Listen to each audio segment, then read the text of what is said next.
Welcome to another SPbN production. The following is rated for mature audiences and may contain graphic themes that will be distressing to some viewers. As always, we recommend you ensure the safety and well-being of yourself and those around you at all times. Viewer discretion is advised.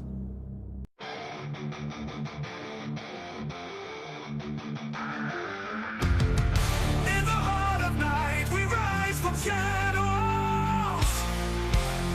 calling at the moon, igniting our battles, cleansing Gaia of an endless fight, until our final days we will fight. Thanks, man, we stand united as one.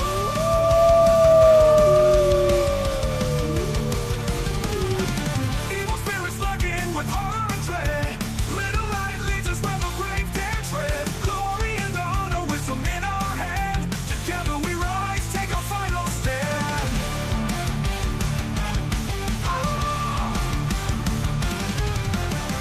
Everywhere we run, the wind is at our back.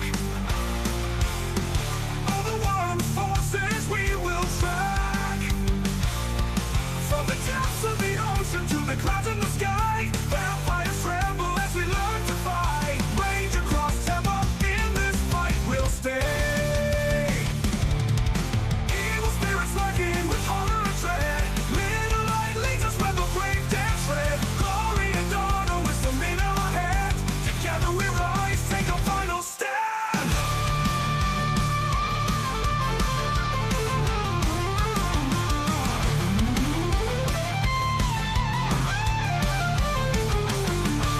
Rage across Tampa, in this fight we'll stay. Everywhere with the pack, let the night be our guide. In battles of honor, we shall never hide. Rock will never hide.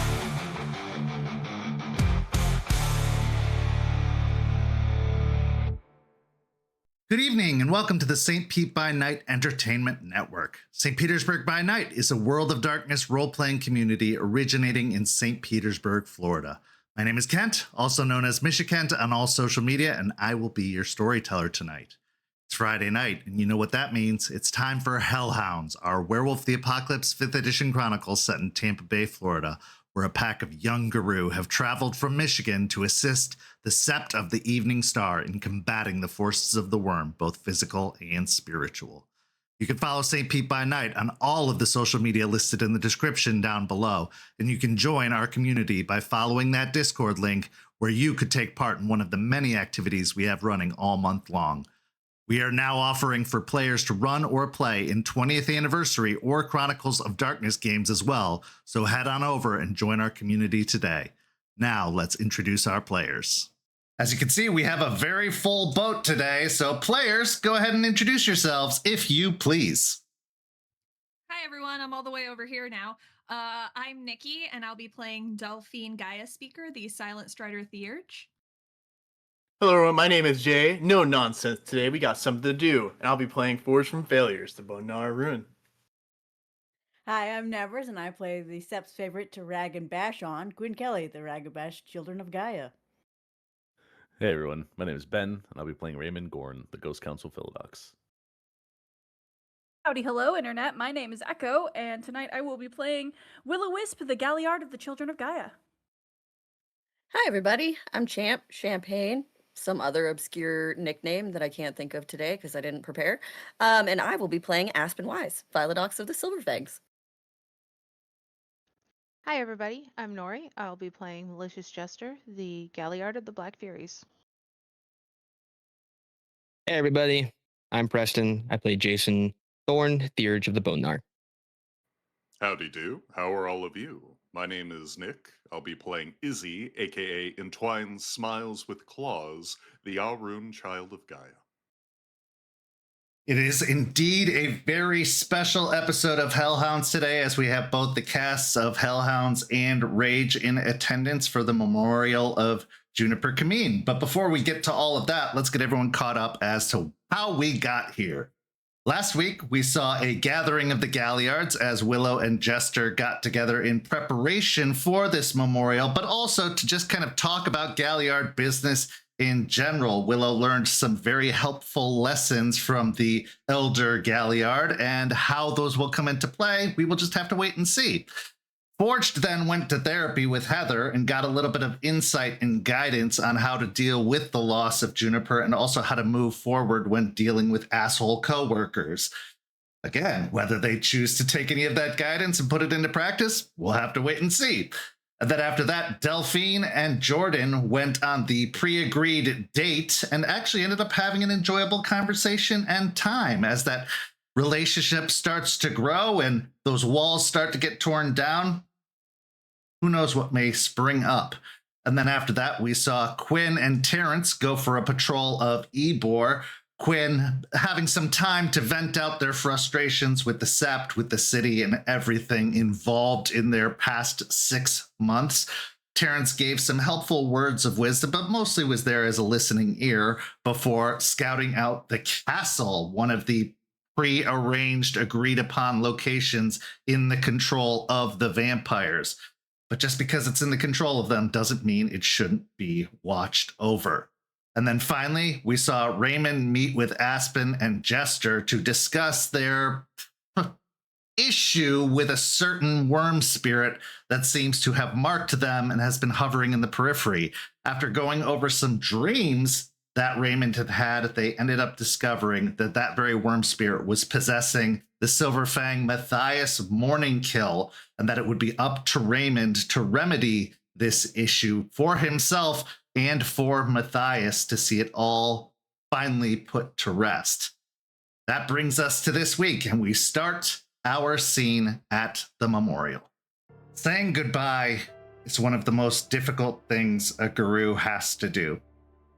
To a packmate, to a family member, to a loved one. It's something that humans and guru alike have to find themselves doing more than they would like, but especially guru, as they live a very, very violent and dangerous lifestyle. Most of them not even making it to the age of 25.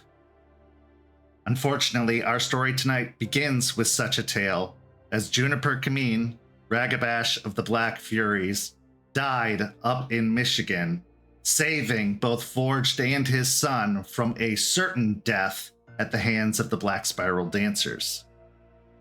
To commemorate this sacrifice, the Sept has been brought together within the cairn of the Evening Star to pay homage to and to say their goodbyes to Juniper commune in the traditional guru style. As everyone has gathered around the clearing in the center, this large rocky outcropping that seems to be the habitation of Turtle, the new cairn patron of the Sept. A roaring fire blazes nearby within the hearth that is encircled by the stones, each of them representing a member of the Sept. This is where our scene begins, and the pack leader of the Hellhounds and the Rite master of this particular rite takes center stage. The scene is yours. So Delphine would have gathered the Sept in the memorial garden that she has constructed for several months now, and would have gathered them near the juniper bush that symbolizes her Juniper commune's family from Michigan.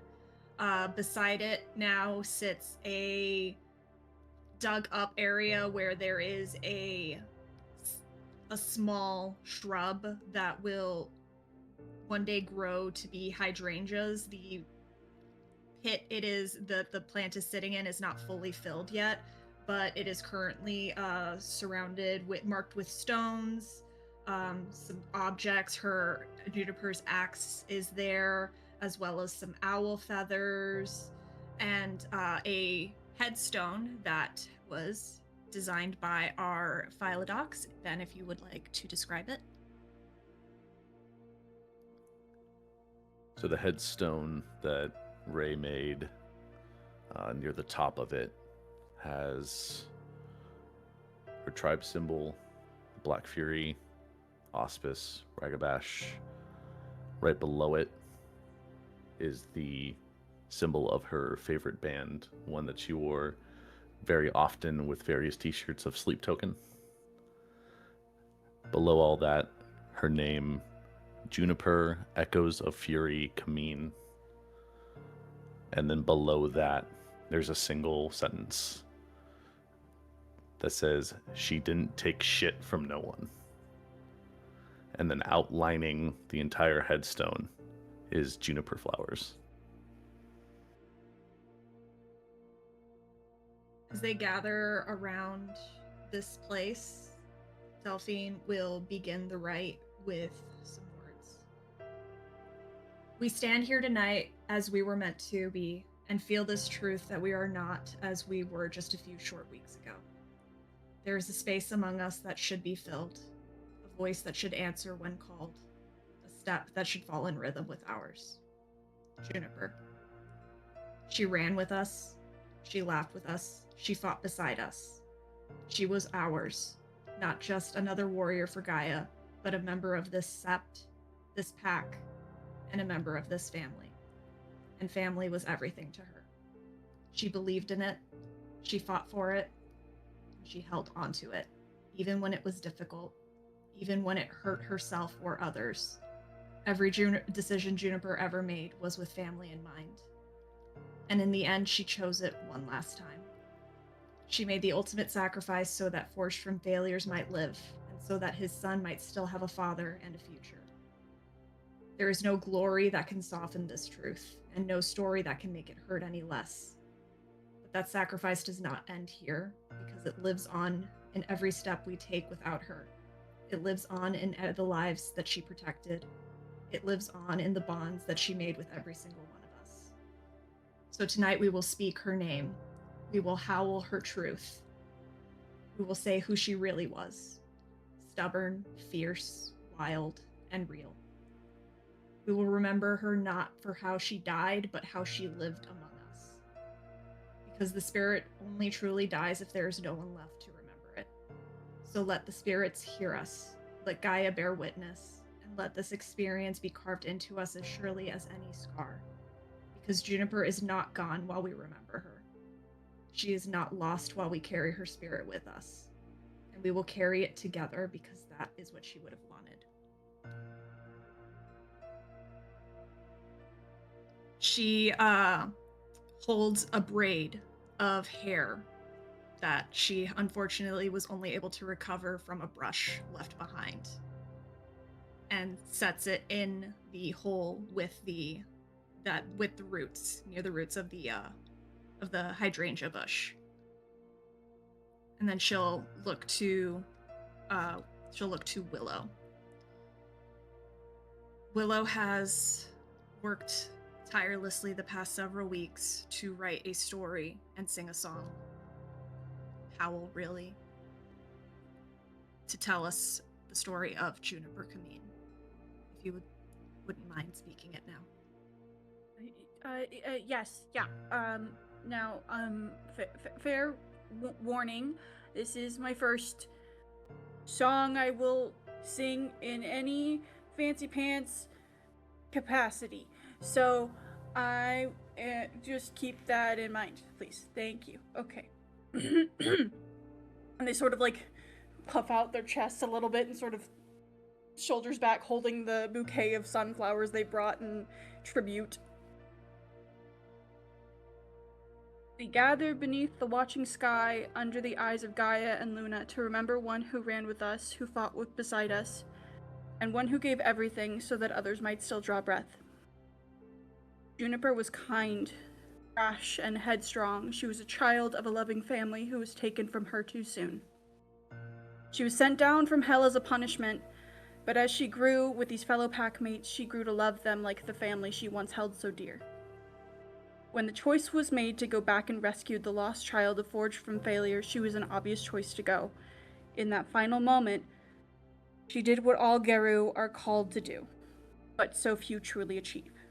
Juniper chose to sacrifice without witness, courage without certainty, and to use the fires of her rage to stand when others would have faltered. She stood when the worm shadows stretched long and hungry in the den of black spiral dancers. She stood not for glory, nor for song, but for something quieter and deeper. She stood for family. For a child whose future had yet been written, for the fragile, stubborn hope that this broken world might still be worth fighting for. Remember her heart, open and full of warmth. Remember the fire in her eyes when it was time to fight tooth and claw. Remember that even in a world cloaked by corruption, she proved something pure still survives. Tonight, we commit her spirit to Gaia. Let the earth receive back what was always hers.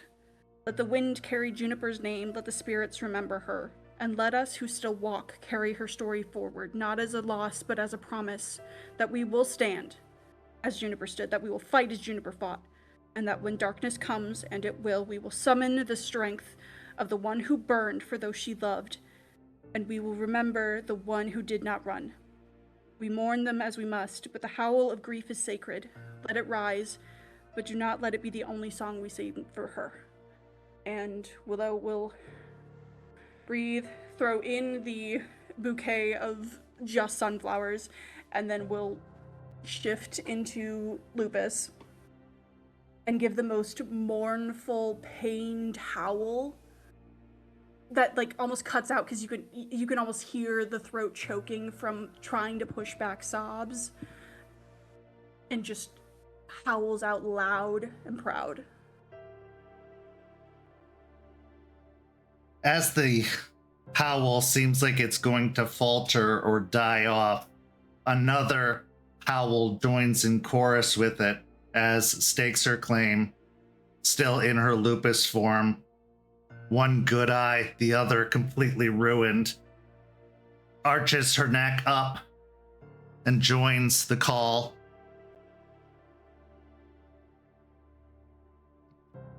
Delphine stays in Hamid form, but does join the howl. Orange and Hamid will do the same. Ray will also do the same, staying in Hamid and join the howl. Quinn will shift into Lupus and join the howl.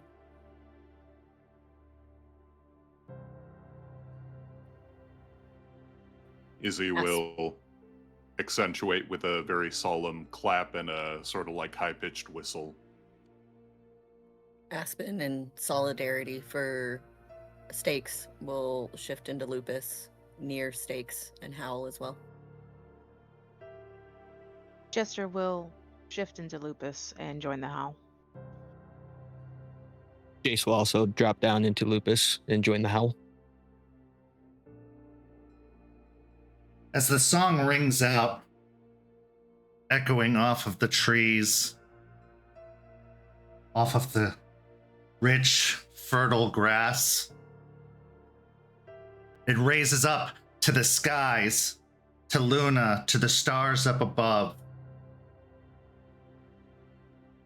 showing the way, but also sending the longing tones of a pack with one less member.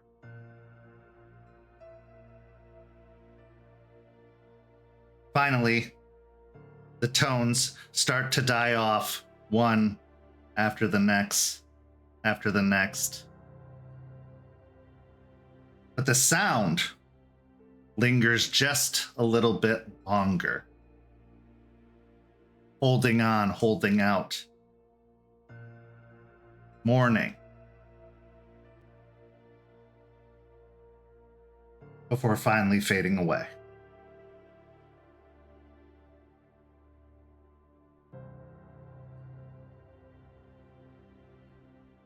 At this point,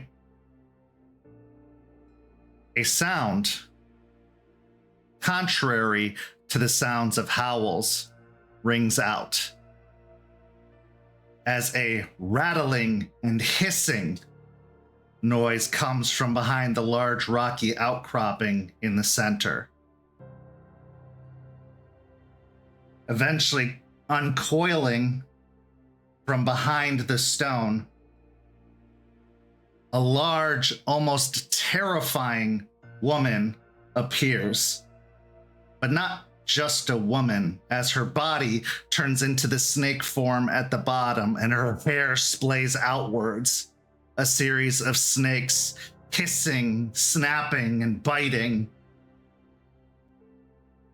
Gorgon, the patron spirit of the Black Furies, slithers her way forward from behind the stone, moving to the crowd that almost naturally parts as if they have no other choice.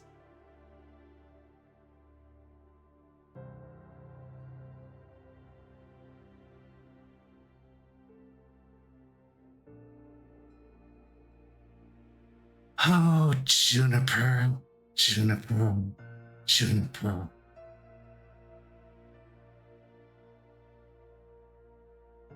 So far gone. And gone with a name on her lips. A plea, a cry, a call. But not to me. She begged for aid. She begged for assistance as Forged lay dead. She begged for fire. So let that fire burn.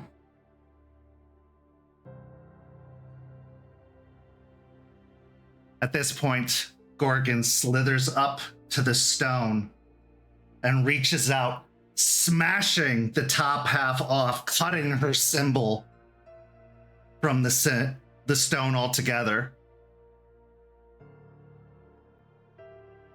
She then reaches out a clawed hand and rakes it, digging into the stone with 2 fingers in a crossing check pattern. The symbol of Fenris.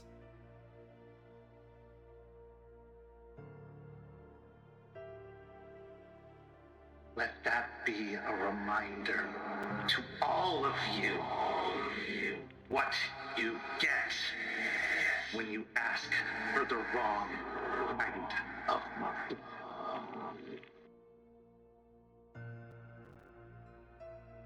The hisses of her hair become cacophonous. She looks once more at the grave, her lips curled up, baring her teeth.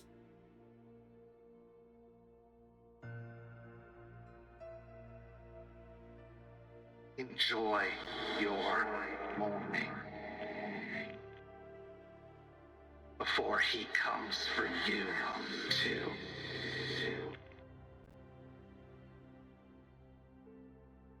With that, Gorgon herself turns to stone before shattering,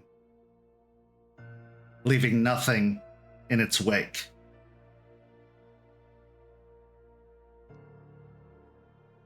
Delphine stands a little rigid and dumbfounded, having never experienced anything like this. Despite being a guru for 2 years, this the only time that she's ever done one of these, and never once has she didn't plan. And seeing what happened, she turns to the only other Black Fury in attendance and looks to Jester. Jester is staring at the remains of the stone that Gorgon left behind in shock. In shock of her appearance and what she basically did and what she said. She's having a really hard time processing it at all, so she's kind of in shock.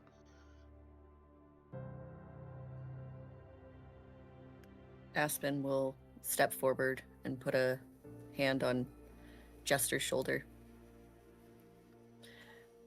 It's unfortunate what we just saw, and that was the end of Juniper's story. But a sacrifice was made regardless, for all of us, from her. And we can't forget that.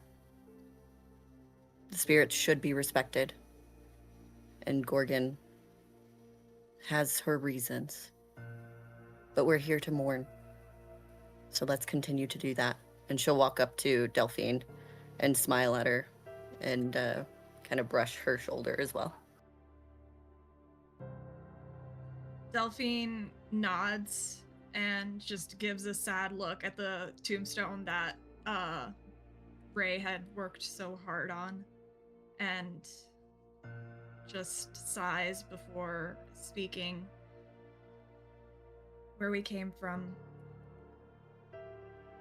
Fenris was always at our heels, so it's not something that's too shocking, at least from my standing, over what happened, especially in such a dire moment.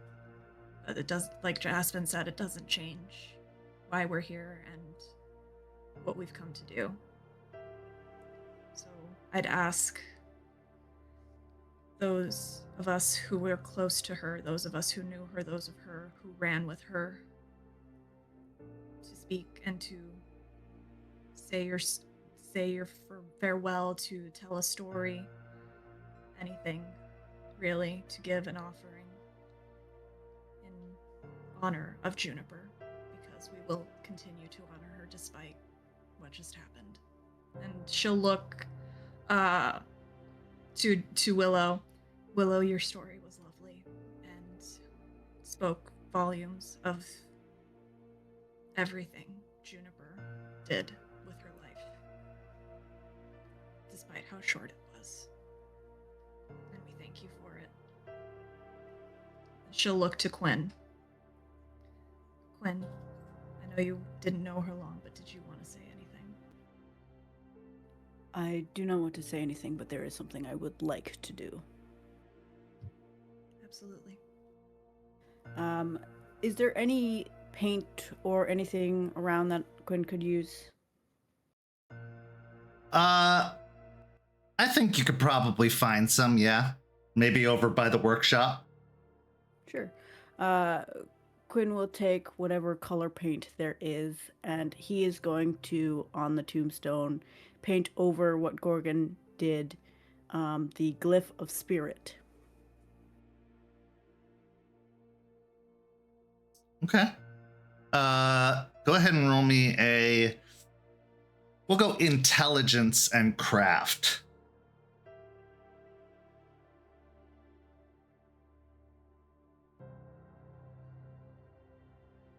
Rage 1, I assume? Yeah. 3 successes. Yeah.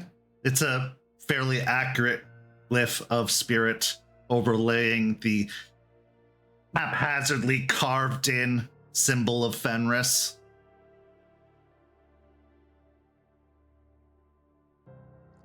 Delphine looks at that and smiles a little bit and just gives the softest of chuckles and nods to Quinn, thanking him silently. Quinn will step back and away so everyone else can have their moment. She'll look to Ray. You were her pack leader first.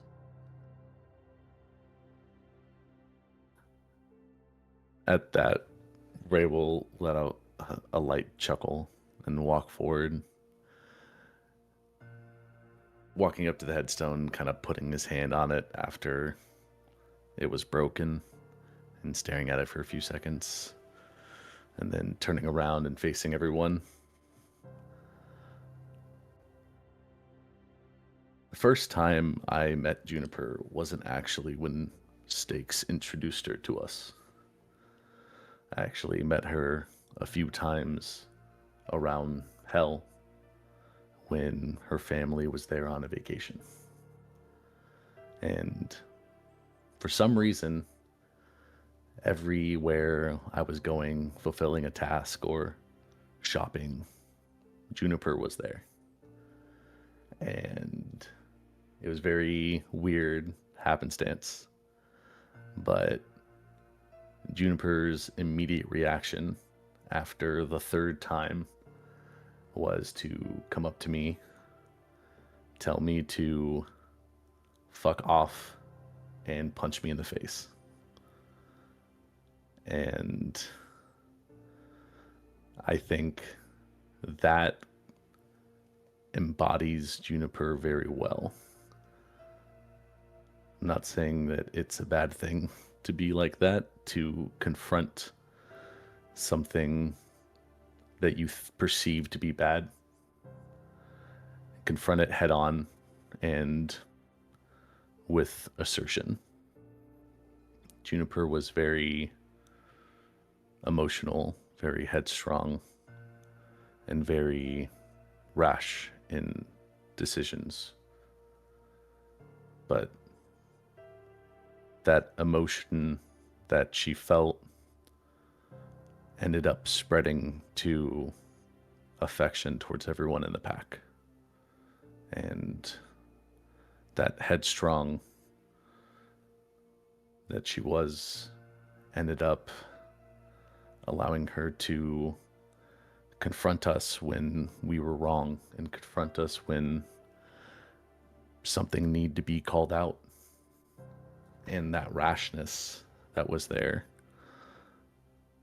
she put herself in danger for us without a second thought, without thinking about her well-being. So everything that Juniper was that can be perceived as bad or not a good quality was in turn something that I respected of her greatly.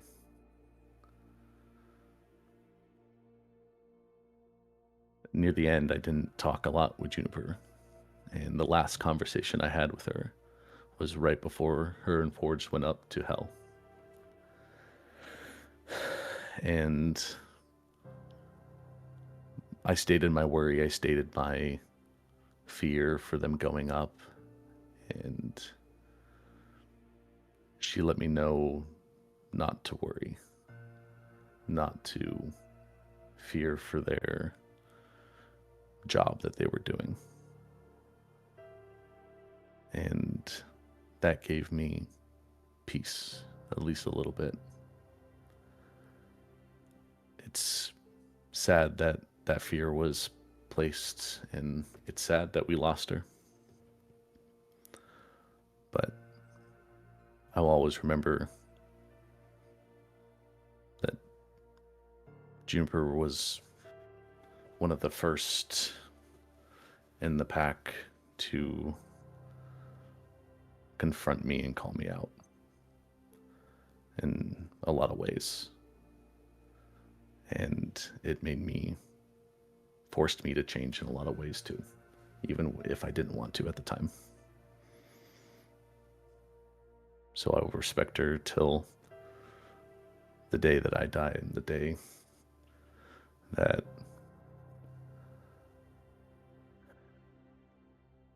and with that, Ray will kind of just walk off and back to the group.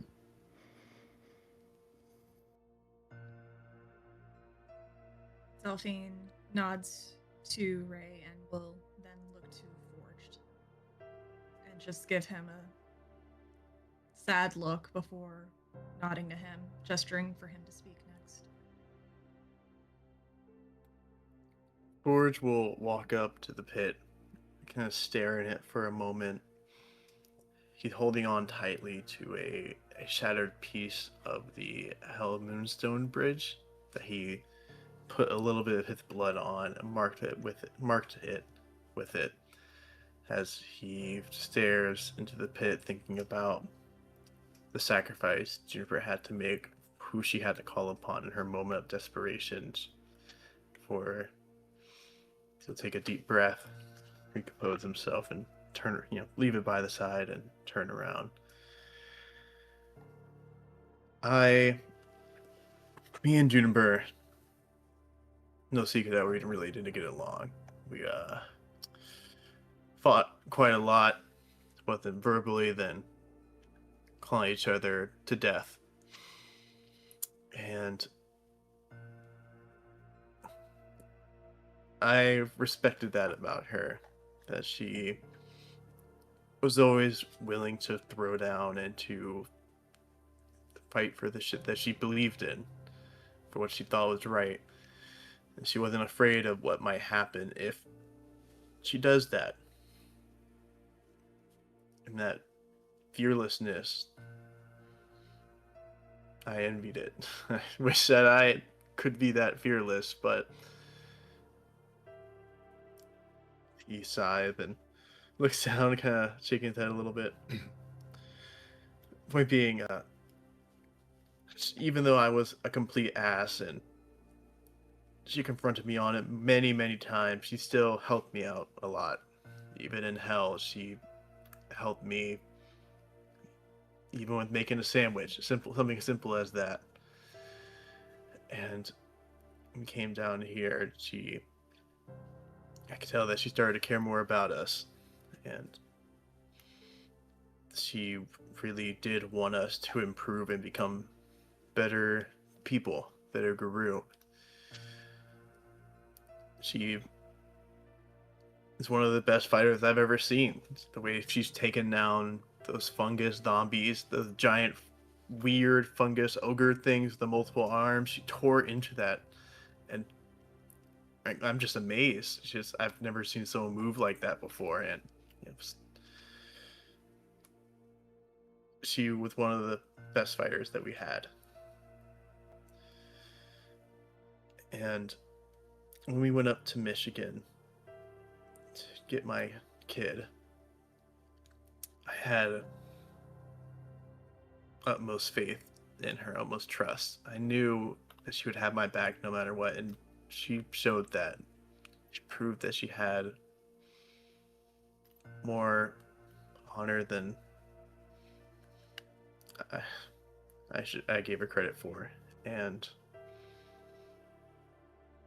I remember in her last moments, in our last conversation together, we talked about our last regrets, and she told me that she just wished that she could take a few more out with her, and if those few dancers that you took with you weren't enough, I'll make sure to send some more for you.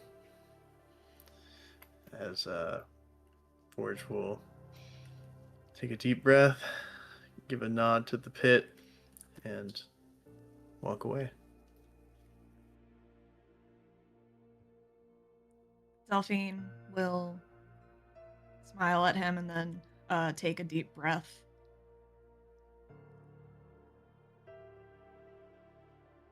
Me and Juniper didn't have the greatest relationship for a bit there, which is no secret to most of you. I think back to the moment it all started. Just a little lie. And how it completely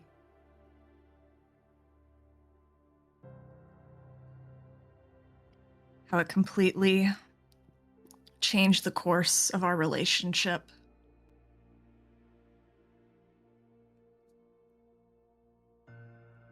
I think back to that lie and how I should have just been honest with her. And just so that, because I wish we could have had more time to be as we are now, things could have been different.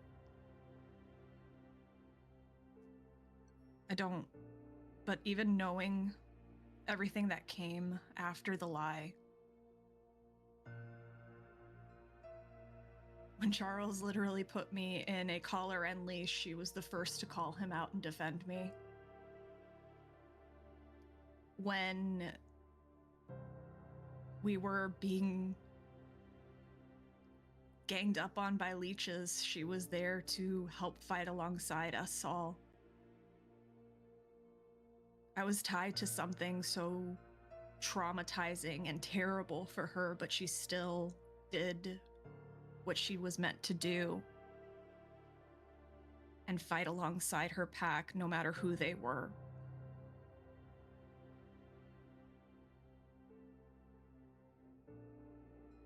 If I had one regret, it's that we didn't have more time together. I feel that she would have been one of the Guru that would have gone down in legend within the Silver Record had she survived. She was infuriating. She was stubborn. And she did not give a crap about letting you know how she really felt.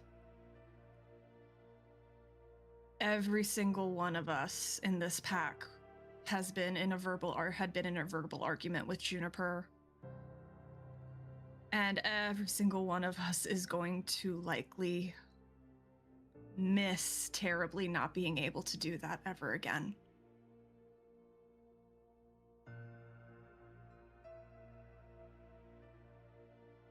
I'll miss her. And there's just nothing more to be said other than that. She'll swallow around the lump in her throat, and then she'll look to Stakes.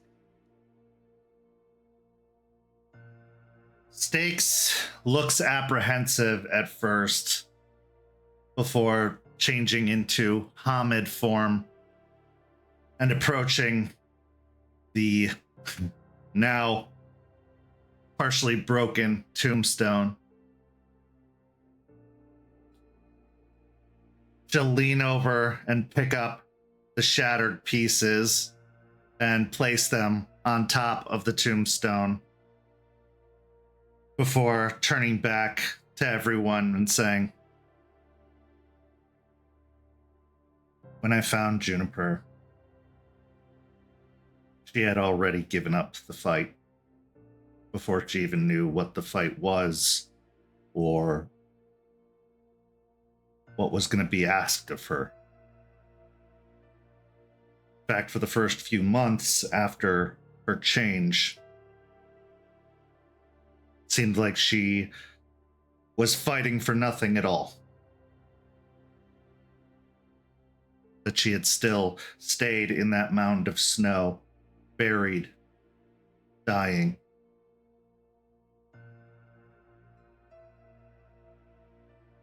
I'm proud of her for dying for something, for someone, for fighting back and sacrificing herself for Gaia. Because that's what's being asked of all of us. I just wish we'd had more time." She kind of sniffs a little bit, almost before derisively, like, shaking it off.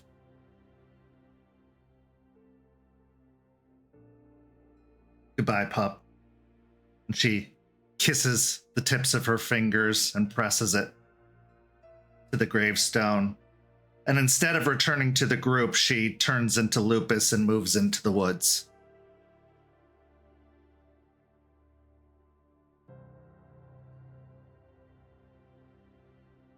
She then turns to Aspen, Jester, Jace, and them, and she just bows her head in deepest respect to them. She's not here to thank you, but you gave her and all of us a home here, and you welcomed us here. And you let her be a part of something. And I know if she was here, she would thank you herself, but I have to do it for her.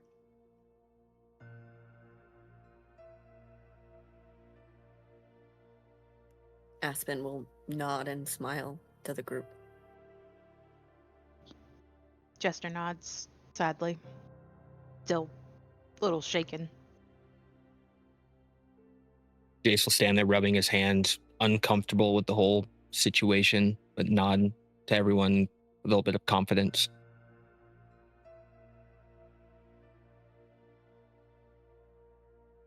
At this point, Charles will actually step up, kind of clearing his throat.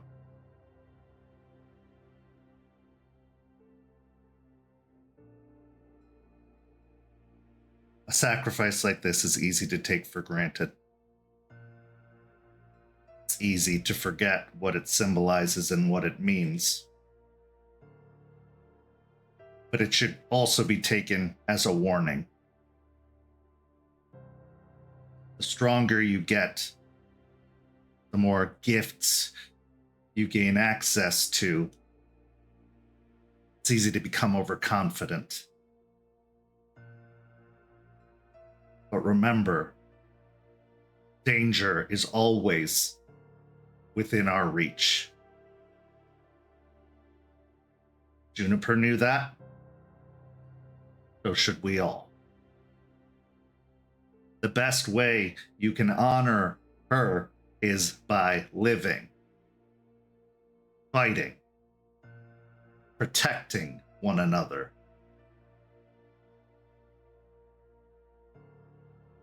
Otherwise, it'll be your names we're saying next. And none of us want that.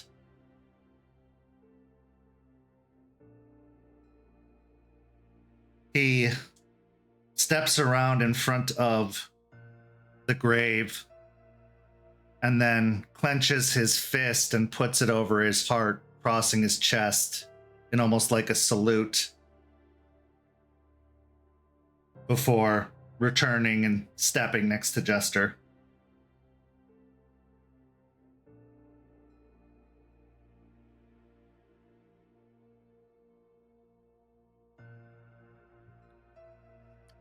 Delphine will thank Charles with a nod and a smile.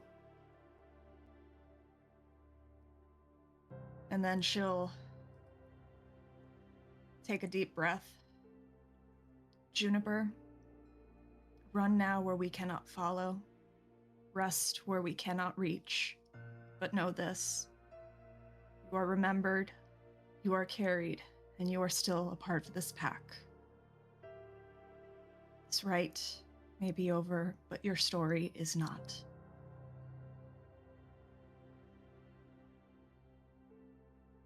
And she'll start pushing, like kneeling down on the ground and starting to push some of the earth into the hole around the shrub.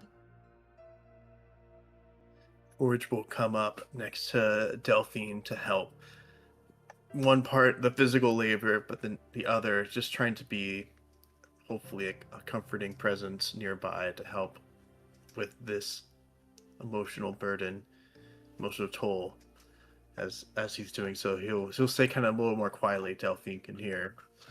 He'll say, "Lord Juniper, I'll make sure I'm around long enough so I can take my son to come visit you, so he can know who made sure we can have our life." Before the hole is closed, Willow, still in Lupus, will rifle through the front pocket of the hoodie, pull out this ragged sheet of paper that's covered in scribbles, and just toss it in the hole before helping Barry. As the hole fills, leveling with the earth, so too does the Rite conclude. It's hard to say goodbye, but no guru truly dies as long as their memory lasts. As long as stories continue to be told, as long as laughs continue to be shared, so too do they live on.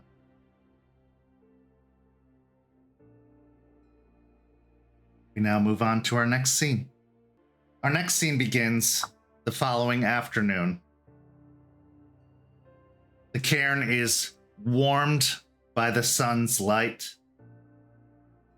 And while that almost dour sense of morning has all but faded, there's still a heaviness to the air.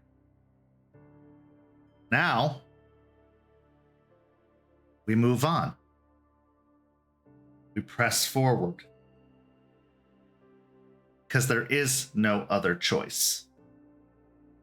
You can take a moment to mourn, but the fight keeps raging. And so, here we find two theurges gathered together at the base of a large stony outcropping. Here, we find Jason Thorne and Delphine Gaia Speaker,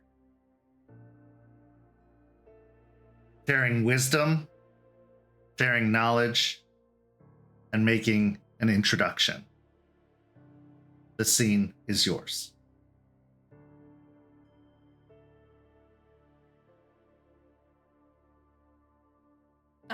So Delphine will just be looking between the rock and him and Jace and just be a little like uncertain before telling him it was very strange, by the way, when this was all of a sudden just here. He'll look to the rock, then back over to her. Yeah, it's even weirder when you're in one place and then show up, and then it's just weird stuff, and everything is more alive. But it's a good thing, though. It's I'm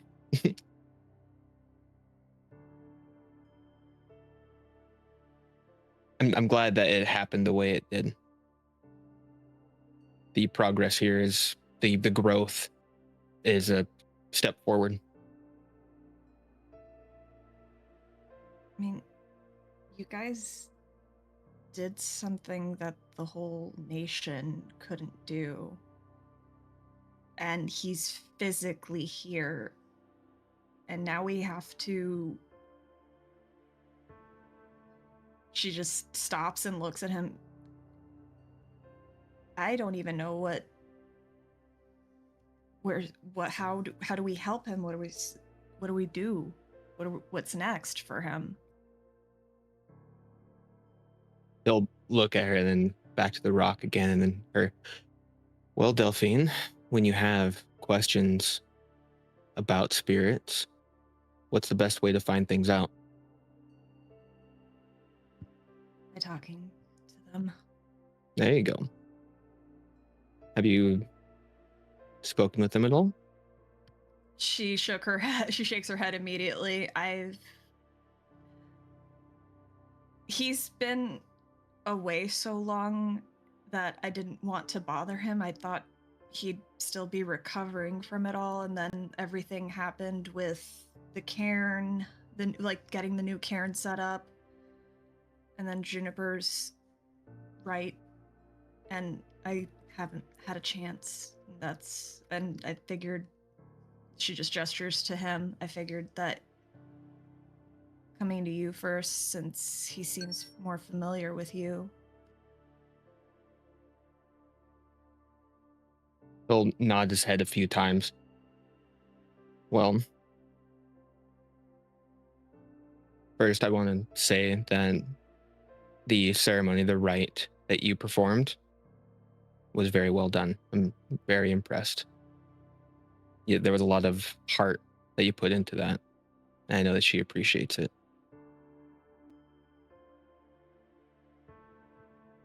Well, I wouldn't be a good silent strider if I couldn't perform a good gathering for the departed.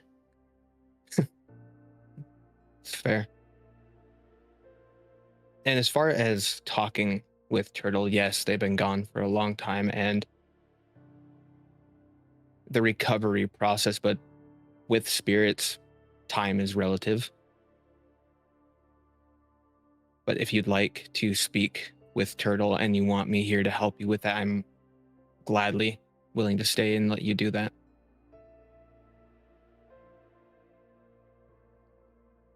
Well, also she just like fidgets a little bit. He's packed with you, so you Charles has been hinting that he's not going to be around soon, and I'm just worried about keeping this place safe, and now about keeping Turtle safe too.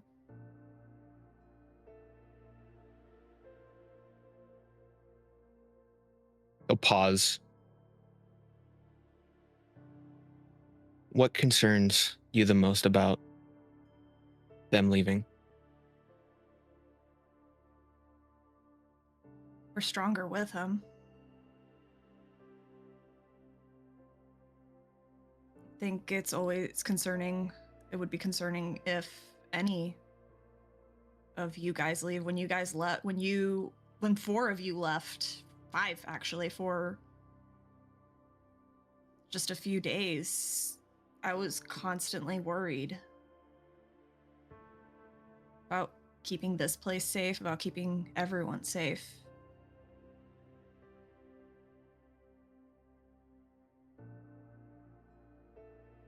And he doesn't have... He has us, but he doesn't have any of his tribe around anymore, right? Not that I'm aware of, but that is definitely something that we could find out. Just because that turtle was gone doesn't mean that the teachings in which they bestowed upon Guru as a whole have disappeared. Things may still be practiced by them. And sometimes people, they all kind of choke back a little bit. Sometimes people leave. Sometimes you have to step up.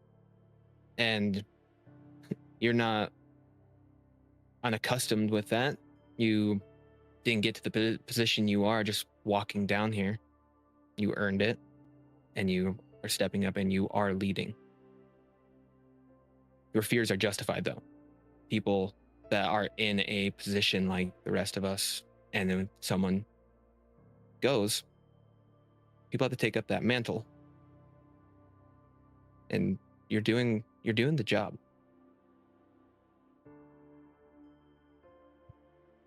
Trying to accustom myself to the idea that we're going to keep losing people, and we're going to work hard to make sure that that doesn't happen, but it's not something that's entirely preventable by us. But just less than a year, we've lost the entire Hell Sept. We lost Sean, we lost Juniper.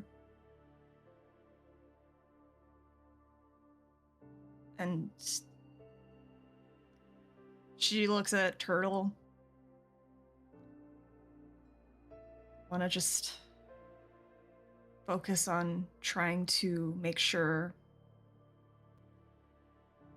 I can keep as many people and spirits safe as I can.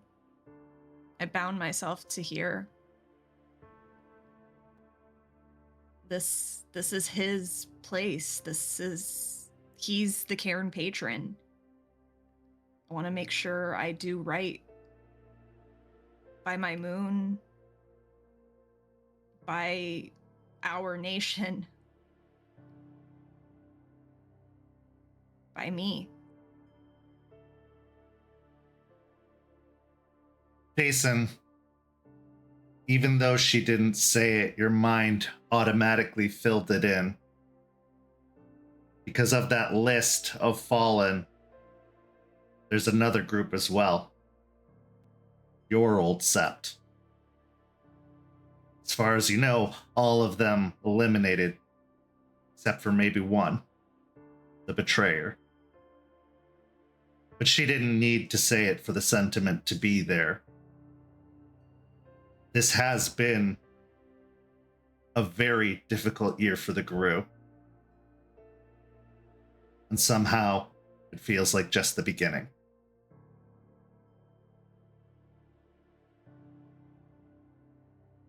Delphine, that hole that you are feeling, that deep stink that doesn't seem to go away, I understand that feeling far too well.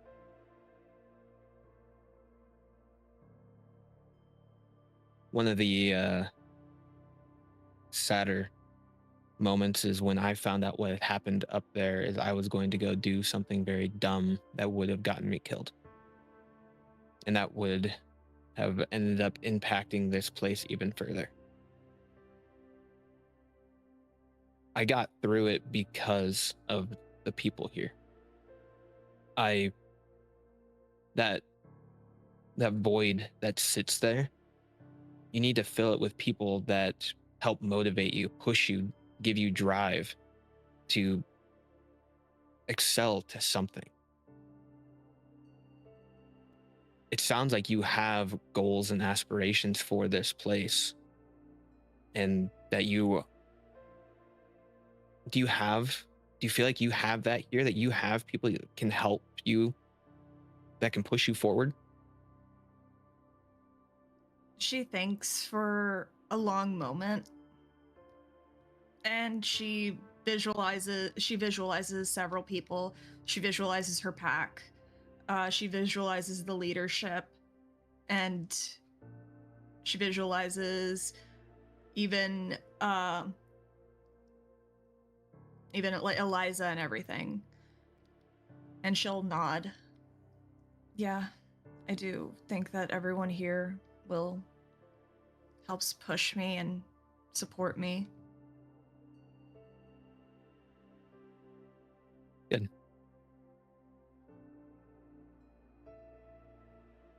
We are. I Go ahead. also want to.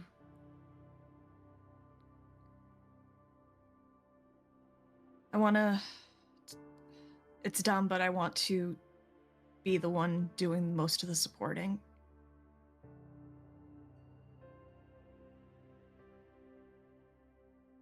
I wouldn't say that's dumb. It is part of your responsibility.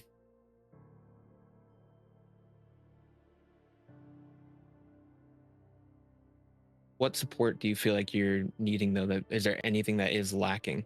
Because if you're going to try and help a patron, you need to know how to help yourself.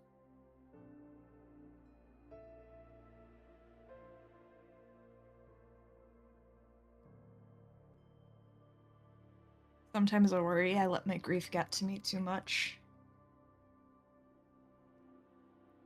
I can't help it. I feel a lot.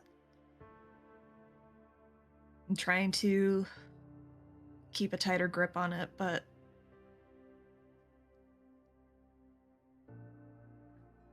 I'm trying to find the right balance for it. Jace will think back to the talks and chats that he's had with Artie for the past few weeks. You know, I'm not the best person to talk to about working through your grief or not pushing that shit down into a box and have it come bubbling up later. Because I too am working through that. No, that's clearly Charles. Guru as a whole, we have a problem with that. She's just smirking. But that grief, you do know what is attracted to that, and our responsibility as the Urge is to be more aware of that. So you have voice that you're aware of it. But I wish I had the tools to be able to help with that grief, but I am working through that myself. My sit downs I've had with Artie are helping me through that. I'd suggest his tackle box would be more suited for that.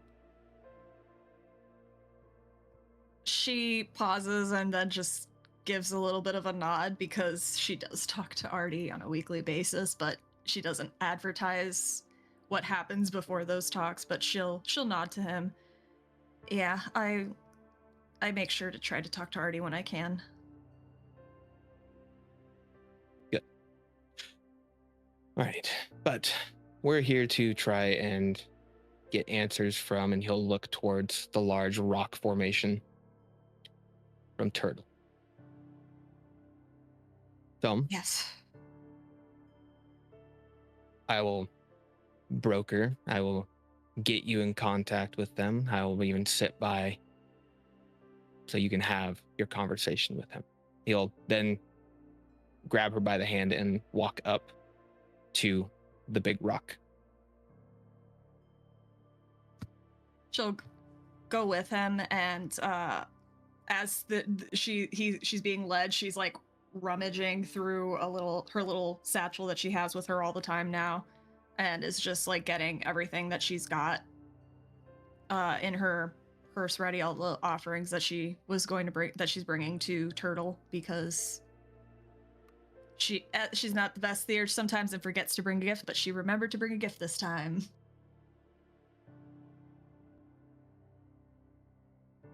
Okay. So as you present your offerings in front of this large rocky outcropping, how do you call to Turtle? So she's got some river stones and some of the bottle full of like water from the Hillsborough River. She's got some veggies that were grown in the Cairn Garden, and she's got some soil too from the Memorial Garden that they had just visited the day before. And she offers them to where she believes the head is of this rock formation. And she'll kneel on the ground in front of it and bow her head respectfully and say, hello, Turtle. I am Delphine Gaia Speaker. I am the caller of the wild of this cairn here to formally welcome you and meet you. Give me a wisdom and occult.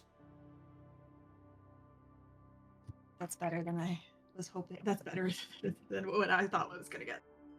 Would you get a bonus die with Jace's assistance? I'd say so, yeah.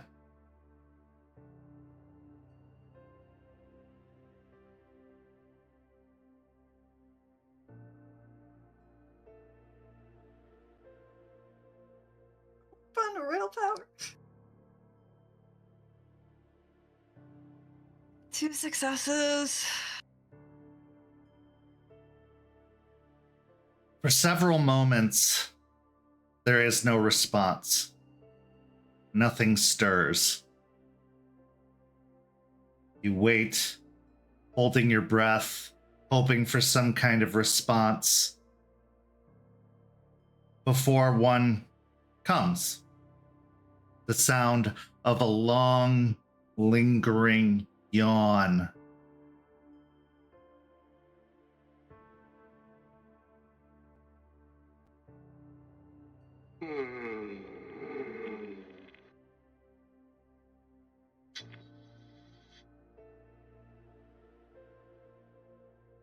Why are you talking to my butt?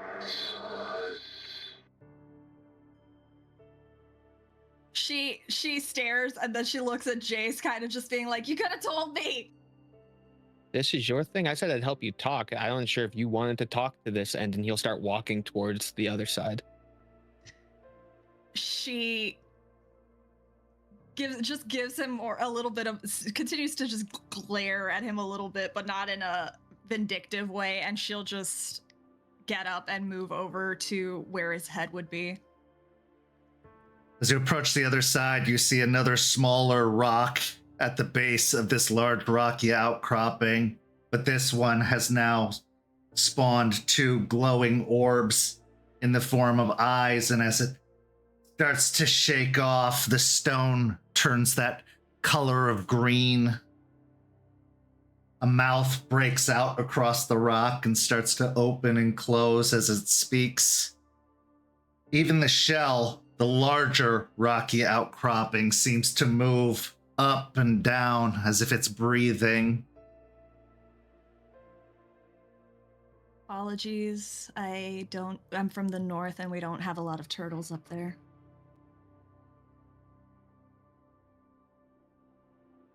I acknowledge you, child of owl and rat, savior of turtle. Happy to see you again. And you. What can I do for you? It's less what you can do for us and what I can do for you. You've returned after so many centuries, I feel, and she looks to Jace for confirmation on that. He'll nod. Been gone for centuries, and I would want to know what we could do for you to help you regain your strength, to help you acclimate better, to do whatever we can, what I can, to just embolden you. The world has changed much while I slept. My followers tell me stories of the old days, but I am still very confused as to what the world has become.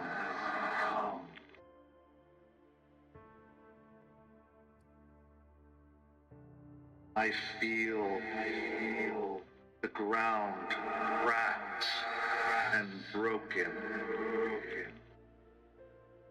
The mountains sinking to the sea. The waters growing thick.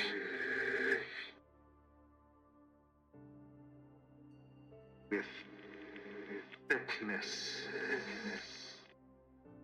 and debris.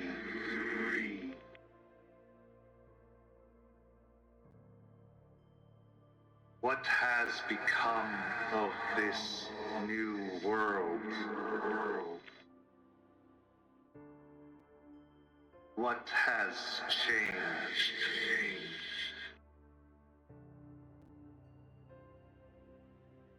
Delphine sits back on her heels a little bit at the loaded question that is, what's happened since practically the American Revolution? And she grimaces a little bit as she runs through all of the historical events that have likely had lasting consequences on Gaia and just society in general. And she looks sadly at Turtle. Well, this new world, when it was still called the New World, became populated by individuals from across the sea.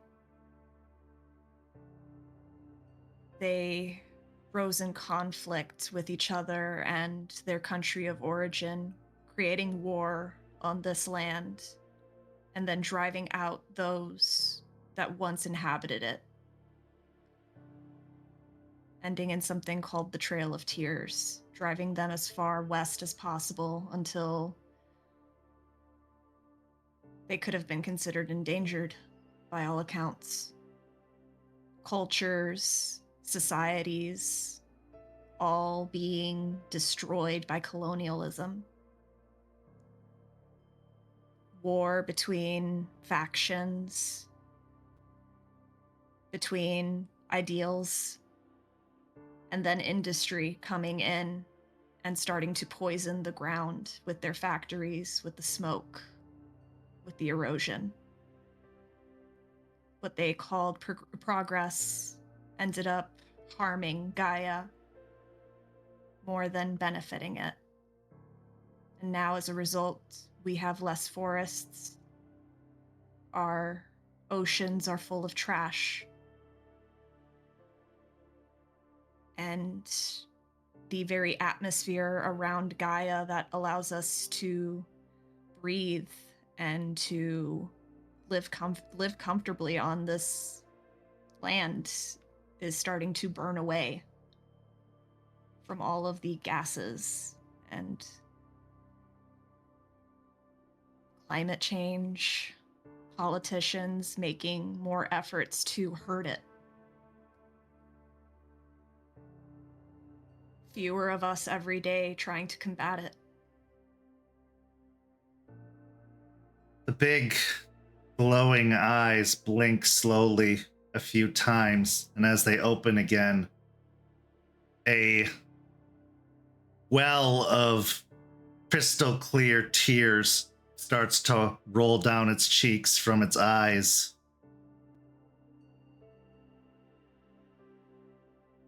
Then it was Rite. The trapping of the Eater of Souls did nothing. Delphine looks up at Jace, a little confused. Jace, who is standing back after the conversation started, steps forward. No, your sacrifice was needed. If you hadn't done what you did, none of us would be here. You stopped a great evil from happening. And unfortunately, we have others that have come up. The shield in which you provided laid the ground for us to be able to walk on now. But with you being back, I wouldn't ask for you to lay down the way you did again, but aid in shielding with what is going on.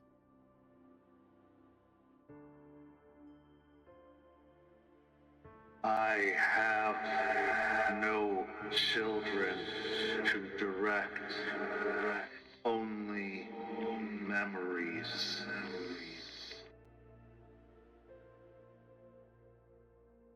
But does your return not potentially give opportunity for those children to come about again?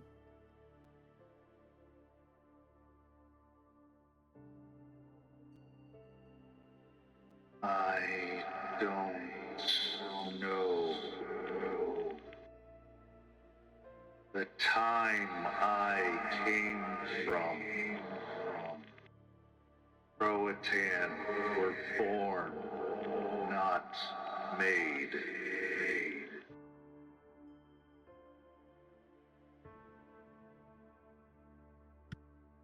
As we know it now, the Guru choose what tribe to be a part of, or are chosen by their patron. This gives an opportunity for you to choose new children, new tribe mates, to bring back what was once lost.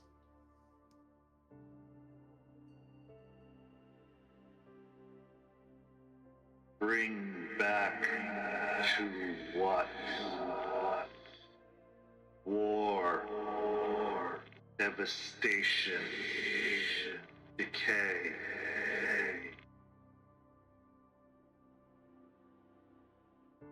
I failed.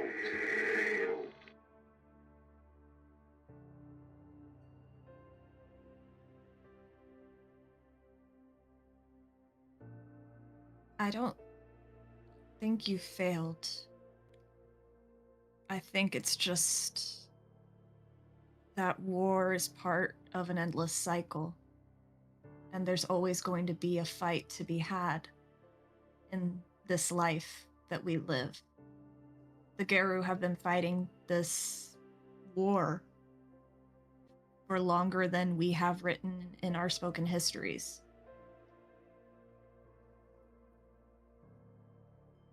But with the Croatan back, we could potentially turn a tide in that war.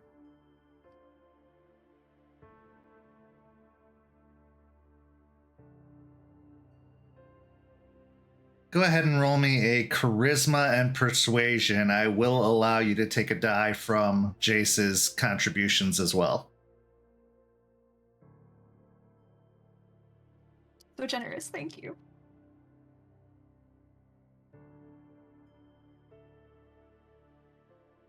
I'm gonna burn another willpower. 3 successes?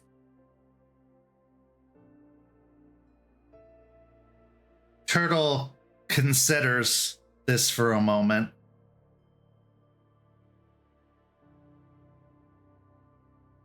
Before slowly nodding his head up and down.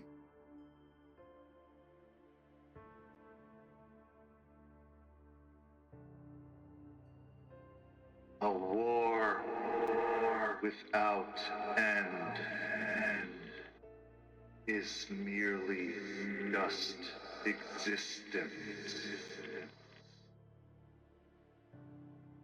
This war must end.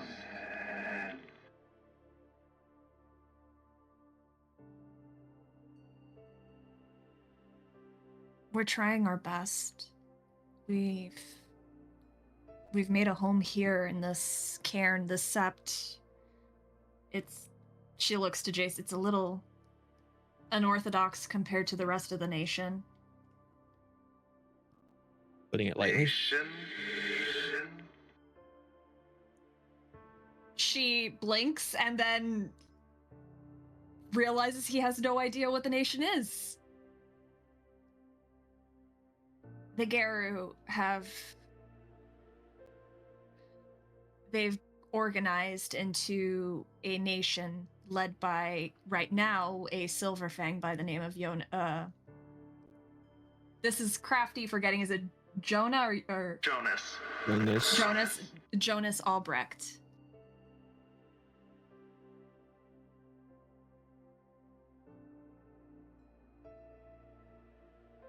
Colonizer.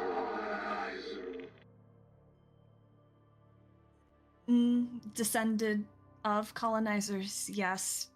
Most of the country at this point. But also, there are still native-born Americans here in this in this world, in this land. They're separate. They're very far apart from each other, but they still exist. What of my brothers? The wind, the serpent. She thinks for a moment, trying to translate it, and comes to the conclusion of Gale Stalker and Horned Serpent. She'll nod to him. The Ghost Council and the Gale Stalkers, they are still alive and well. We actually have one of the Ghost Council as part of this Sept.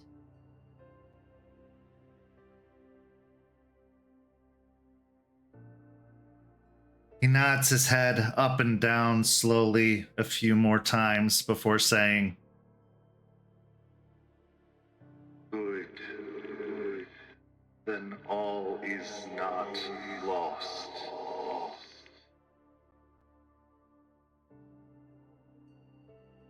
It never was. You were just asleep for a very long time.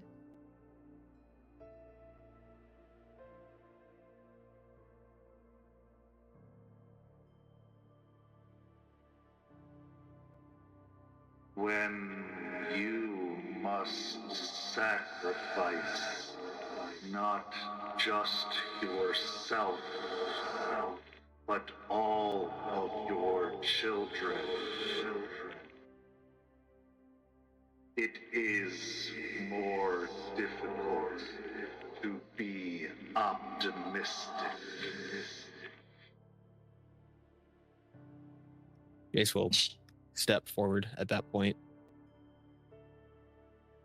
Your sacrifice and that of your children.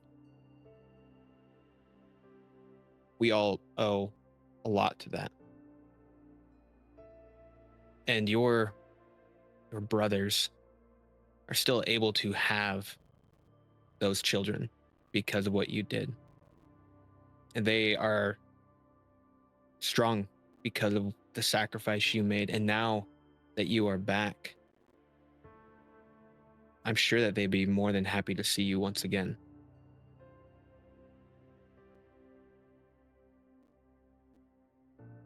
I have heard their prayers, their stories. I feel them all around me. But others still are silent.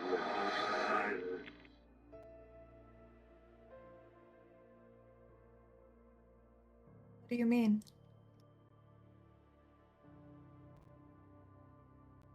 This was not the only such place we created.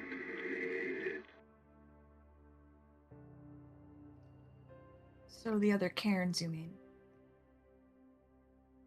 Yes.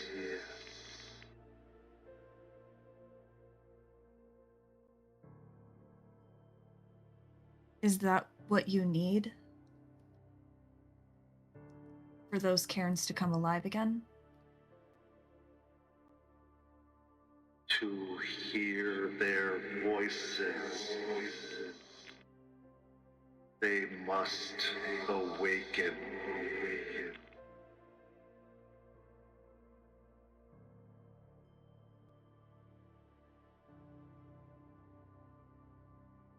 She'll nod and furrow her brow, already a little daunted by the idea of that task and how long it can take.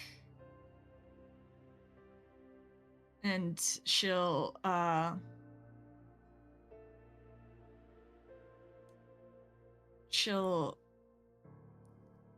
lay her hands on her lap as she considers that. Is there another one close to here?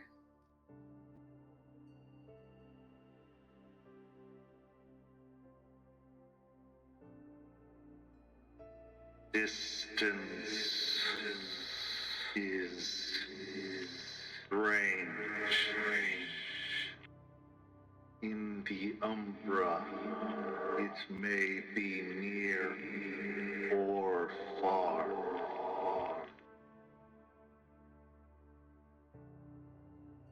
My children knew how to find them, how to build them.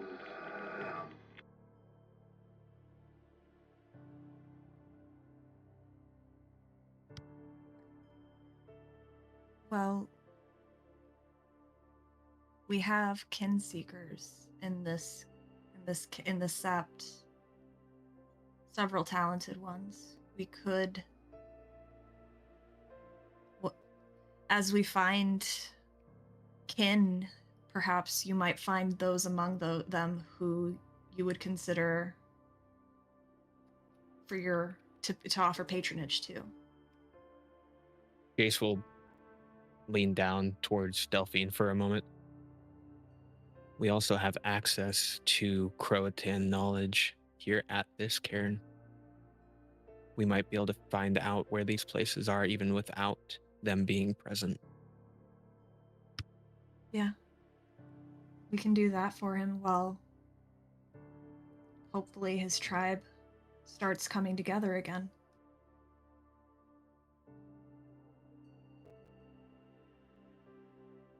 At this point, Turtle's eyes blink a few more times. And then around the main rocky shape that is its form, you see small glowing cracks start to appear in the ground around him.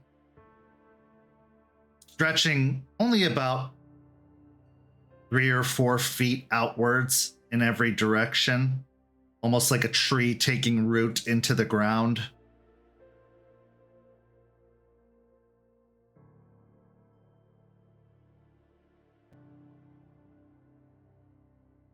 I feel the earth.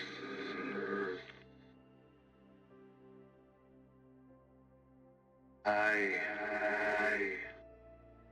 sense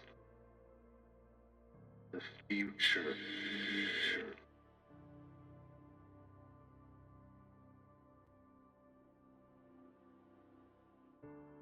Two will rise. One after a great fall. The other like a seed in the ground.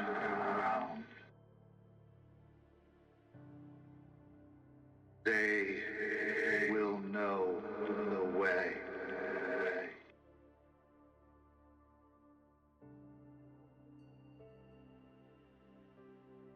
She makes a mental note of how he worded that and then looks to Jace. Sounds like we might be getting 2 new ones at some point. He smiles. That is a strong possibility. She'll turn back to Turtle. We'll find them for you. And then while we search for them, we can start looking through the knowledge to try to help you find those cairns so we can awaken them for you. With my return, places such as this become empowered, more so than they were before.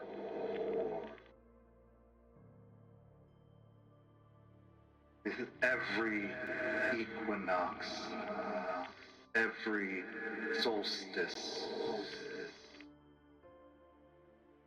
the binding will be open.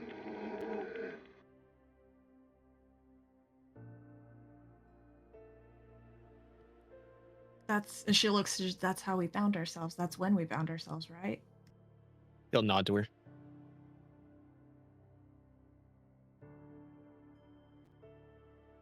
So we'll need to find at least potentially one before the next equinox. So it If sounds possible. like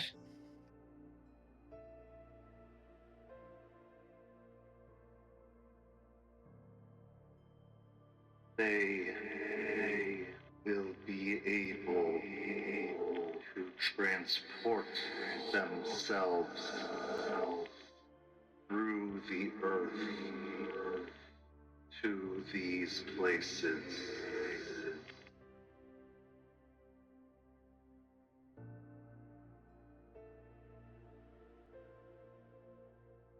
So like an umbral jump. No. Very physical. Like teleporting. That's Tunneling.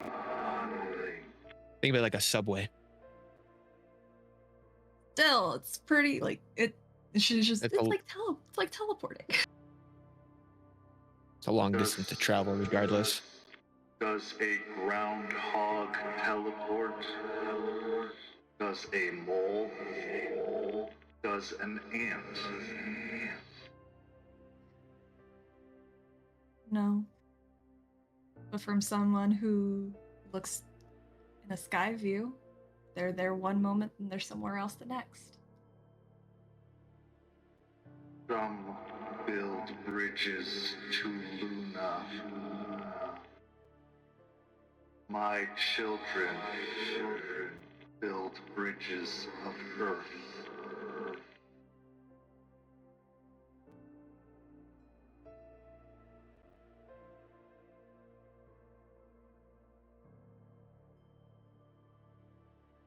Oh. She'll rub her temples.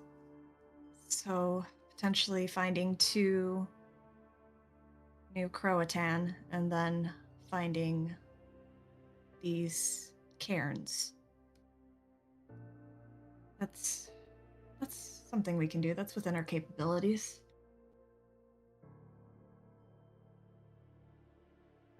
Soon, these will be the only safe places for Guru.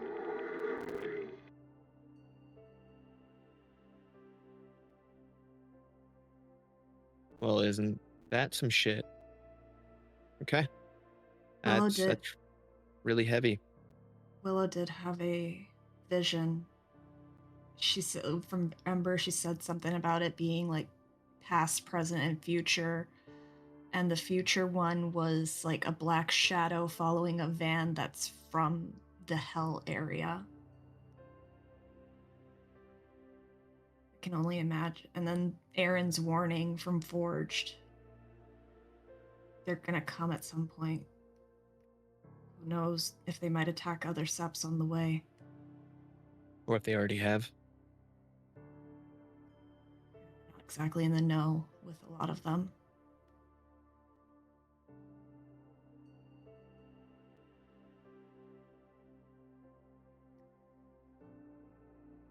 At this point, Turtle looks to both of you.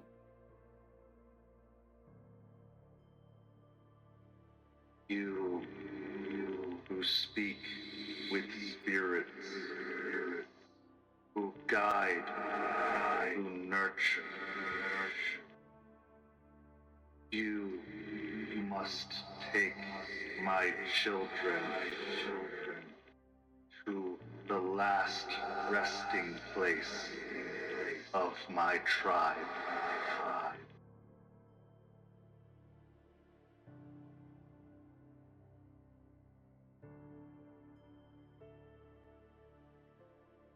Where would that be?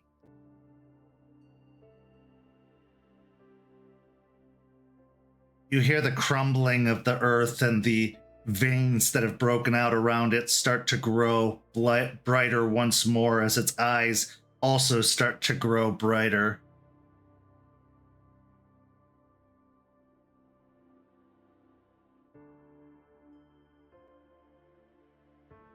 Roanoke.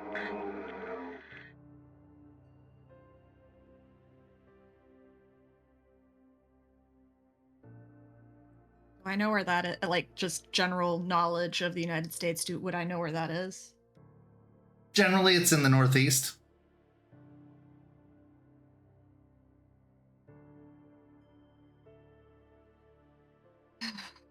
Road trip in the future, too. And she'll nod. We can do this. We'll do this for you, Turtle. We'll take them to Roanoke. We'll take them. We'll help find those cairns, and we'll get things going for you again. Turtle nods his head slowly a few times.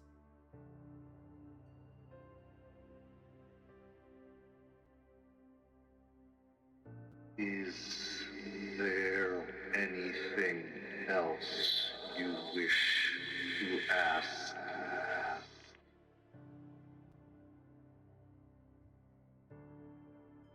No, not at this time, but if there's anything you need from us in the meantime, don't hesitate to call upon myself.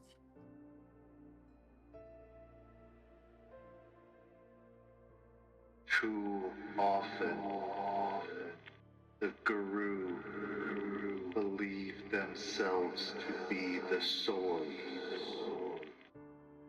They must also be the shield.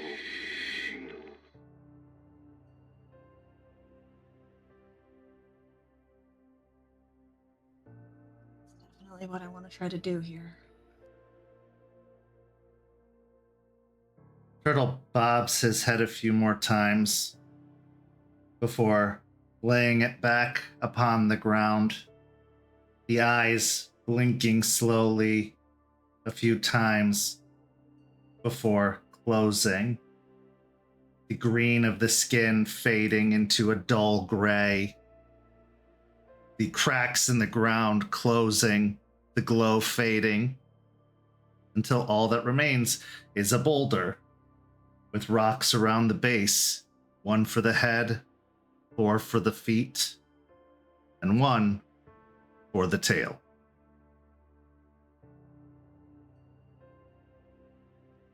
She sits back and then just looks up at him.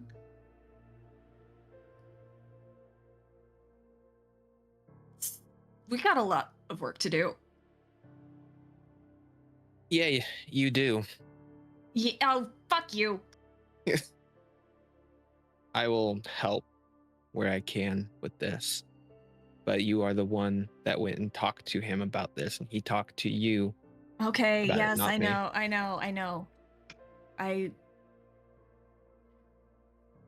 I do want to help him. So I'm more than happy to do this. It But sounds yeah, like if you can help me at least with some of the looking up research stuff, that would be appreciated. I'm good at finding lost things. Yes, Bonar. That's why I ask. You're better at that I'll than help you. Forged. I'm sure Forge does their best. Forged is better at getting dirt on people. Well, it's still a way of finding things out. But it sounds like the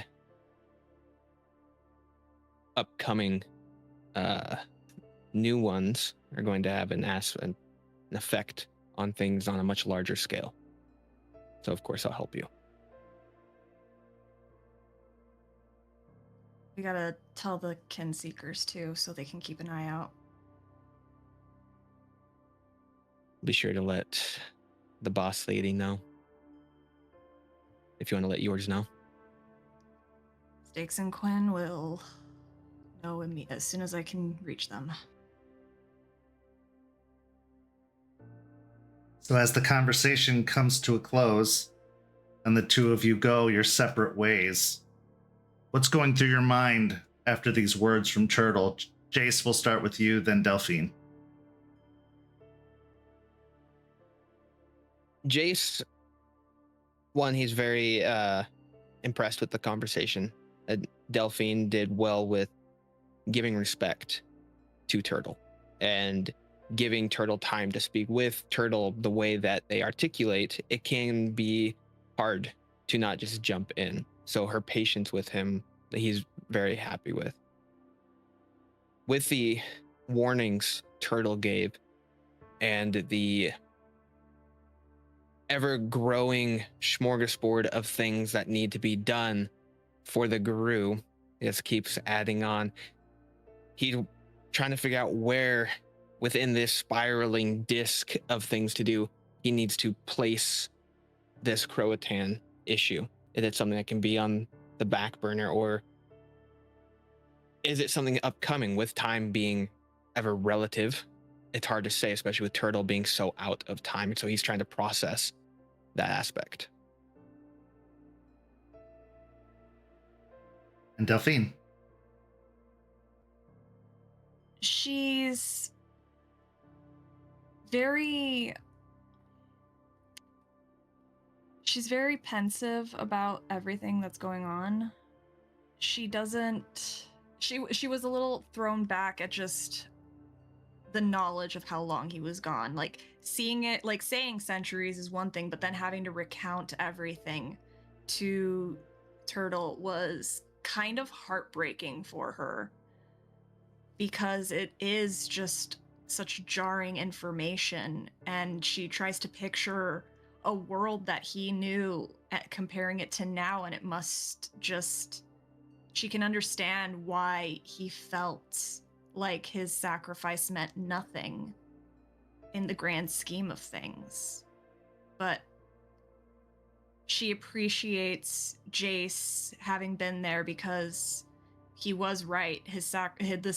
In giving meaning to Turtle's sacrifice, because it did help at the time. it could have been their future as they stand in it now could have been a lot worse if it hadn't been for what Turtle did. But now she's also thinking of all of this future play stuff.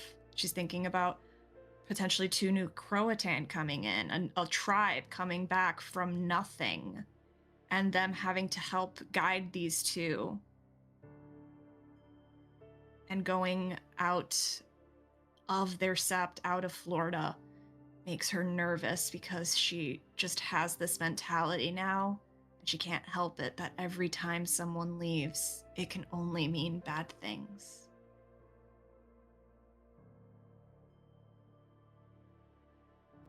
There's something difficult for all of us in saying goodbye. Goodbye to those we lose. Goodbye to those we must part ways from. Even goodbye for a short while can feel heavy and difficult. But saying hello to new arrivals, to new paths, to new destinies, that is a different sensation altogether. From the sounds of it, this Sept better get their greetings ready. We now go to break. We'll be back in just a few minutes with the second half of tonight's story.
Welcome back.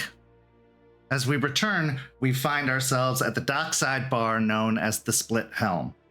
Owned and operated by Jason Thorne, this has become a safe haven for all things rat, whether it be Bone Gnar or Ratkin, or even an avatar of Rat himself. Frequently, the back rooms have had meetings, parties, discussions. This place is a place of comfort, a bit of an escape, but also can be a place of guidance, a way to let down your load, see with some clarity, and choose a direction. So on this particular instance, the unmoored, forged from failures, seeks direction. His North Star, as it were.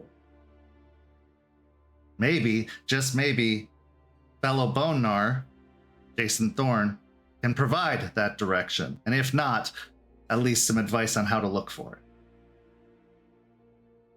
So Forged, as you arrive at the bar, it's after closing time, so about 3:30 in the morning.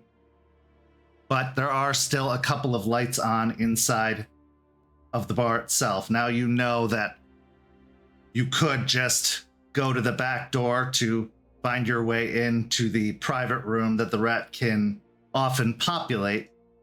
But being as late as it is, you go to the front door, hoping to catch whoever is in the main dining room, preferably Jason, awake and around. Now, Jace, Moses has gone home by now. After food service gets cut off, he basically heads out for the evening to get some sleep, to be back early to prepare the food for the next day. So as you're there counting out the till, you hear a loud rap at the front door of the bar. Now you had been given some heads up that Forged was coming. This isn't too much of a surprise. So as you put the money away, lock it up in the safe, you head to the front dining area and to the front door where you unlock it and open. And now the two of you are face to face and the scene is yours. Jace will look at Ford like, glad as you. I might have to like shoot someone and call someone to come take care of a problem. So I'm glad you're here. Yeah, I wouldn't even be half surprised if that happened. He like steps on in. How the hanging, Big J? He'll offer a hand to dap you up. He'll reach out, dab up with him, and then shut the door. Things are all right. It's closing time, so just more counting out the days in, and then I have to check and see overall profits and then orders and all that fun stuff. But I won't bore you with my business. Yeah, he's already started to like phase that out as you were talking about more of the business side of things. And when you say that, he says, yeah, I mean, not really into that much myself, though. Actually, kind of related to something I was asking you about, or wanted to ask you about, if you got a chance. Yeah, sure. He'll walk up to the bar. Do you want a drink? He looks tempted for a moment, but he'll hold back. He'll say, it's just, you got some soda or something, like Mountain Dew or whatever. Yeah, he'll go to the back and he'll get one of the clean cups, fill it up, and he'll get himself a Pepsi, and then pick a table, set them both down, and he'll take his seat. Forge will take his drink, sit down, take a sip from the cup before putting it down. Yeah, just had some questions after my mission. It kind of feels like everything's been kind of turned on its head, you know? Yeah. You got like, feel overwhelmed, underwhelmed, melancholy?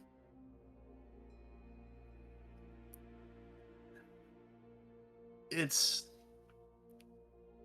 hard to talk about, but it's less about the actual mission that I had questions about you or for you right now with. I mean, ever since coming back, been thinking a lot more about trying to be, like better person, trying to do, good and like leave impact and all that. And well, we're Bonnars, so we kind of have a whole connection with people who are already in the shitter, the trash. So I was gonna ask you about how do you go about that with helping those that are down in the dumps. He'll nod along as he's talking. Well, he'll gesture to the Split Helm. I open up places where those people feel safe, that they can come into, where they don't have to be worried about having those judgments cast upon them, that they can have that place of solace. I did the same thing up in Columbus, and it's a way that I can give back, but that's because when I was younger, I had someone give me a place where I could be safe, and I wanted to pay it forward in that regards. Like providing a home in place for people that are kind of poor and need it. I mean, I get that. It's just something about Bonar stuff I've been trying to think about and confused me, because Rat likes trash, and we're also supposed to be trash, right? Like, that's kind of the point, that from what I understood, we're kind of supposed to be bottom of the barrel. So it feels, is owning a business kind of not puts you away from that, or that, I don't know how that works. I thought we're all, that kind of goes against it. Forge, where I've made a home at the bottom of the barrel. And we're here on the dock, a grimy overall place, a place where people overlook all the time. Now, with that being said, did I end up capitalizing on top of that in order to have additional funds? Yes. But that wouldn't make you less of a Bonar. A Bonar does look out for those who are downtrodden, the ones who have been forgotten and lost. And we also go and seek out to help those people out and find those things. And when we find out that someone or something is being mistreated in that form, we aid them the best way we can. Now, we're not one for accolades, though. Like, we don't need the recognition. We just do it because we can. One of the things I was taught by one of my mentors, he showed me a way of going out into a city and being completely unnoticed, but making an impact. And that's what I try to do as a Bonar, is to make an impact. Because there are people, the guru above us, that are handling everything up there. But everyone down here does get forgotten. We got to make sure that they are seen. Yeah, that's what I would think. I didn't mean to throw shade at you when I asked about the business thing. You're I was fine. just genuinely curious, but I want to make that impact for the people, along with me.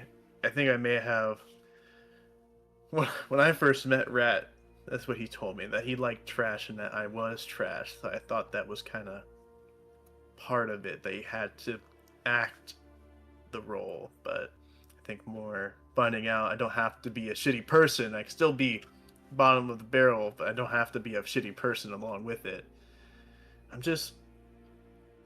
I'm struggling to think how do we make a actual impact though? Because it feels like, I don't know. I've been doing some volunteer work and like, trying to help out some homeless people I come across, and going around Eborn making sure that things are okay there. But I mean, I help someone, it makes me feel nice, and it seems like they get a nice little boost, but they're still kind of in the same spot. So I'm wondering, like, is that what we're doomed to do? Just kind of people still have shitty lives. We just help it make it slightly less shitty, or we're supposed to do something more about that. He'll nod and smile at Forge. That is the correct question. I'm glad that you're doing additional work trying to help people, but you aren't seeing the whole picture of it. You're seeing that moment, that little piece that you give them. There could be things going on behind the scenes, and that little aspect that you do give them, it making their day, even their life, a little bit less shitty. But that might even be the thing that they hold on to day in, day out, is that one time this guy showed me some form of regard that I exist, and that I'm more than just the hand that the world gave me.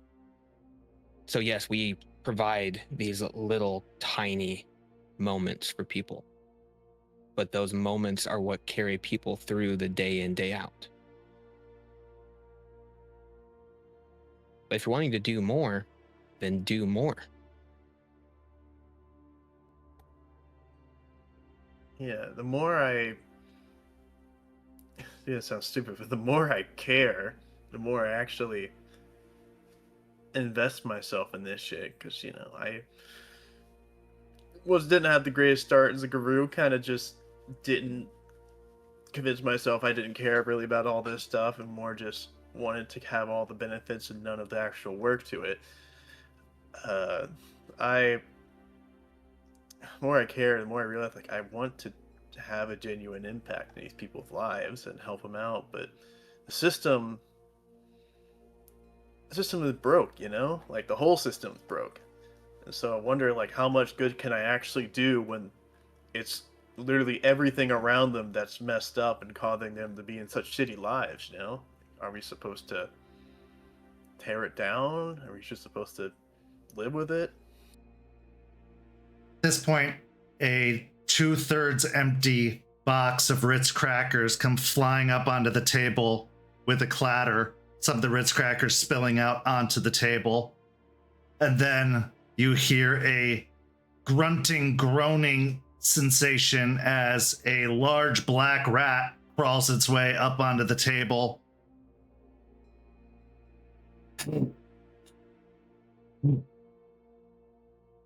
Sorry I'm late. You're right on time. And he'll scoot some of the Ritz crackers back towards his engorged belly. You drop these. Thanks. So, what are we talking about? The system, a potion, blah, blah, blah, blah. Try pulling yourself up from the shitter.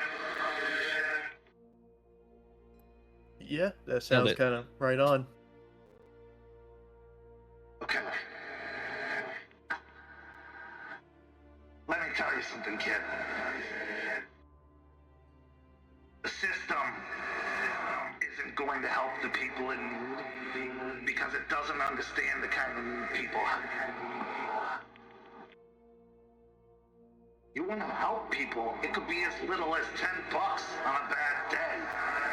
It could be as much as a place to live. Everything in between. But you can always force things to the system, and in that case, you don't have any accountability.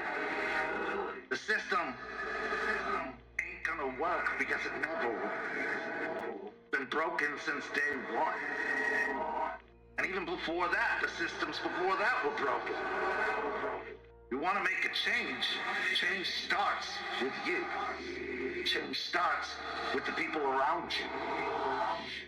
Don't think of not changing the world. You're not going to change the world. As amazing as you are, you're not that big. But you can start small, because a kind gesture, that spreads like wildfire, paying it forward and whatnot. Occasionally there's a couple assholes who screw it up and stamp it out, but you just keep doing it. Because you'd be surprised how much of a difference you can make doing very little.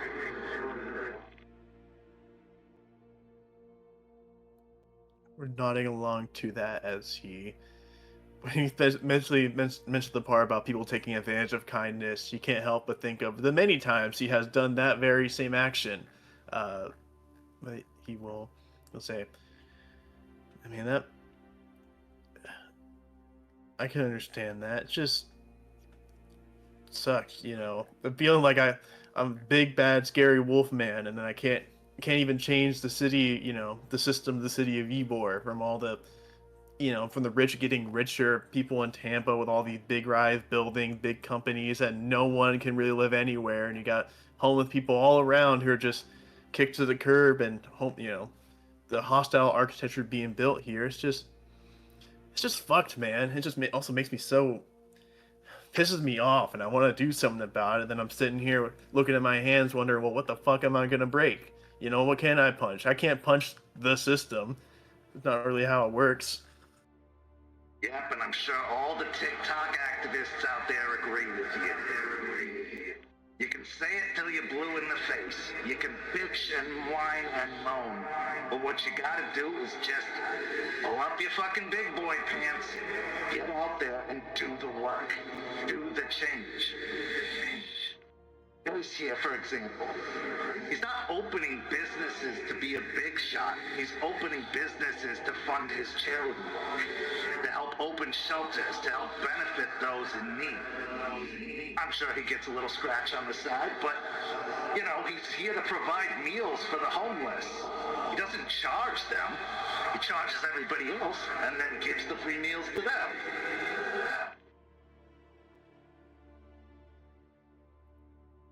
I mean, that is real good. Forge leans back in his chair.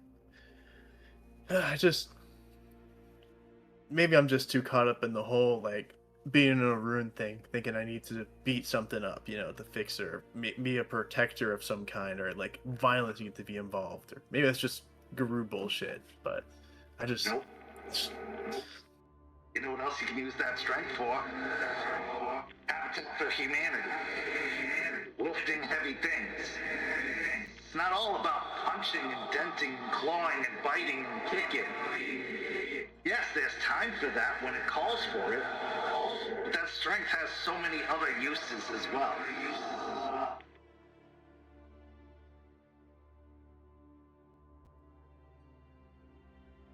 Yeah,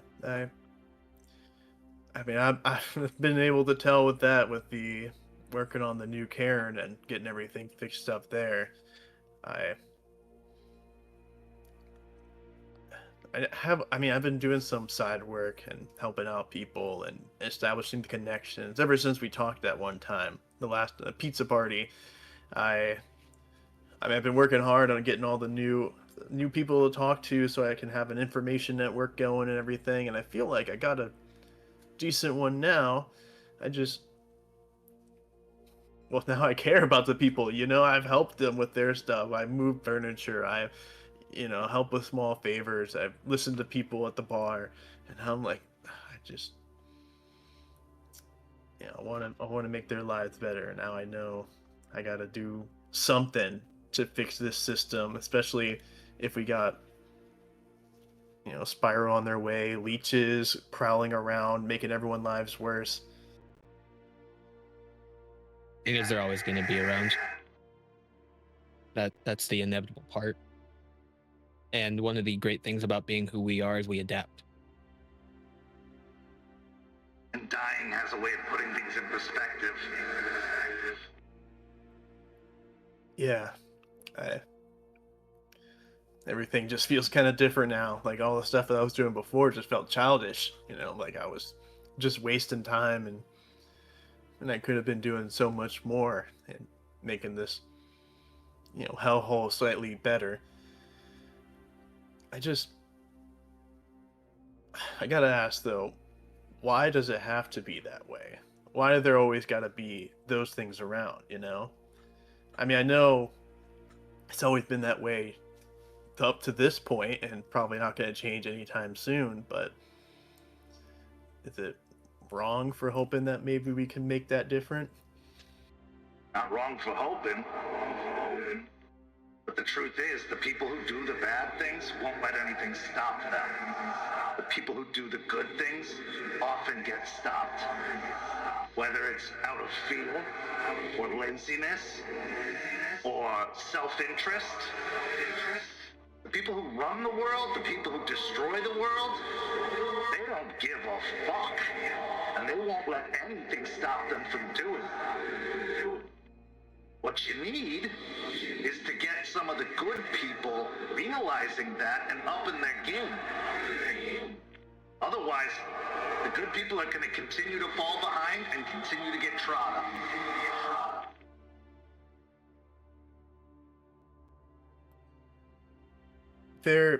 You can almost see the thought developing in Forge's brain as he hears that, as he thinks about getting the good people to act, getting, not allowing the bad to walk all over them. As he contemplates, like, how can I do that? What does that mean? He thinks about all of the people that are pretty much just him, people who are good in their hearts that want to do good but are caught up in a bunch of bullshit with their own self of the world, who find themselves drinking it away or partying to get away from it, or just being nowhere to go and only having Ybor to be. As eventually, like, the light bulb forms, if he thinks, hey, that's not a bad idea, actually, Rat. I know a whole ton of people. I mean, maybe I can, I got the strength for it. I can maybe try and get some people together, a little bit of a community thing going here where we get people to actually start helping each other out. A bunch of people, like, they're so caught up in their shit and they don't even have time for anyone else or even themselves. So, like, if everyone's helping each other out, then I think maybe we have a little bit more time for everything, right? And for focusing on the important things. That's how the people in charge want it. They want you too distracted, caught up in your own bullshit, to be able to unite. They rule by division. They rule by keeping you all feeling alone and desperate and helpless. If they actually let you unite, they wouldn't be in charge anymore. We're seeing it right now, all over the place. People filling up the streets of major cities almost monthly at this point. Setting warehouses on fire. Shit's getting wild. But that's the kind of difference a group makes over an individual. You keep thinking, what can you do? As if you have to carry the world on your back. We've lost a lot of grit to that thinking. Whether it's to depression, or endless anger, or just death. You can't do it all by yourself. That's why Gaia chose wolves. Because wolves work in packs.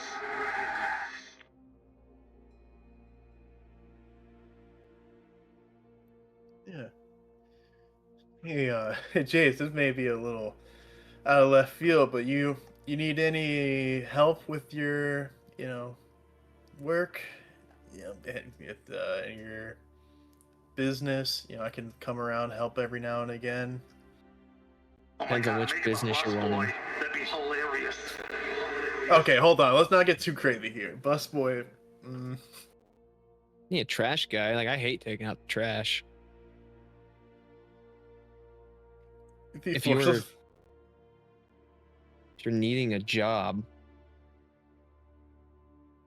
we'll treat it like an interview. First, what's your name? If you mention job, he sits back, long exhale. Shit, well, it may sound a little crazy, but not really actually done an interview before. Kind of like my you're first off. one then. You're off to a terrible start. Well, I mean, names forged from failures.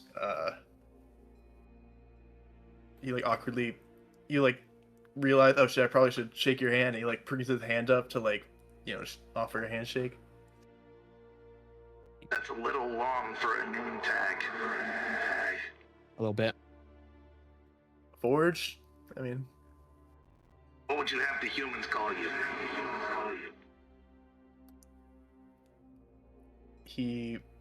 He'll pause for a second and Bradley. Yeah. Well, Bradley, he'll reach his hand forward. Jason. Shake it.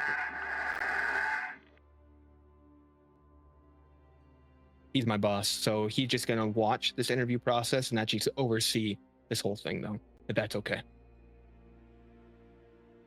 Yeah, I mean it's fine. I've seen a lot of. It seems kind of weird a restaurant had the rat as a boss. I think, or bar. Might be bad for business, maybe, or it's like less like Ratatouille. That's also. Hate to break it to you, all bars and restaurants have rats as the real bosses. Or cockroaches.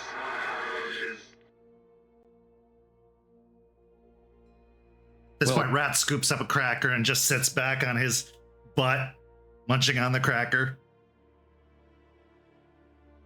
Bradley, I got all walks of life that come through here, and sometimes things get a little hairy.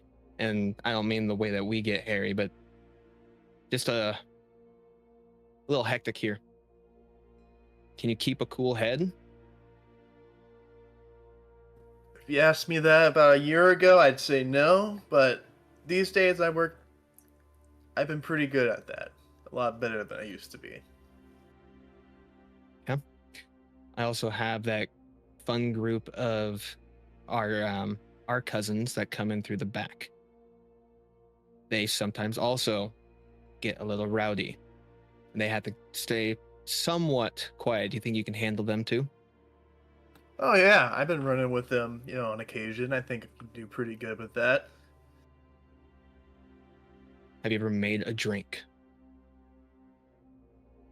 I mean, I made a vodka Red Bull. Just Okay, so 1. We can work on that though. He looks to Rat for a moment.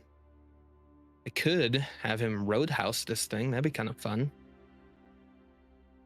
Maybe it would put a bit more of that safety feeling in here, knowing that there's a little bit of extra muscle around and yeah, I could see it. He'll look back towards Forge. As far as security of this place, it's myself. Jester comes through here often too, and she can definitely handle herself.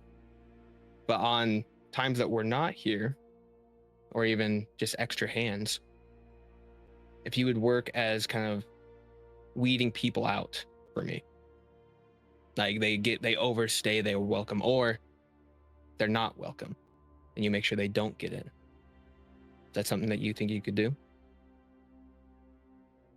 I think you'll find that I'm actually pretty good at doing that. That's usually when I'm in Ybor, when I'm having a good time with some friends. That's often do, or I've been finding myself doing. People who are causing a commotion or just bad vibes, give them the message, the MO, that they should probably go to find another bar or cause any problems. Okay. I'm gonna start you off as just under the table. So I'm just gonna pay you by your shift. But I'm more than happy to have you have a job here. Say terms like come in the back door and under the table, and you're making this place sound like a brothel, Jace. That hasn't passed my mind on certain ideas. That is a whole new clientele that could need our help, but the rules here are in the wrong state for things like that. Yeah, sex workers need help too. They actually have it pretty crazy around here. I've talked with a few people. It's I'm sure you have. Wait, not in that. No, not in that way. No, I'm just. You do you, man. No, man. Look, I'm just hanging out with people at the bar, and some of them happen to work in that kind of thing. You ever been in Bradley's? That's, I've had a couple friends in there that done stuff on the side. It's. Everybody's got to hustle. Also, when those dirty dishes and bottles and glasses get out of hand, you can, escort them to the back.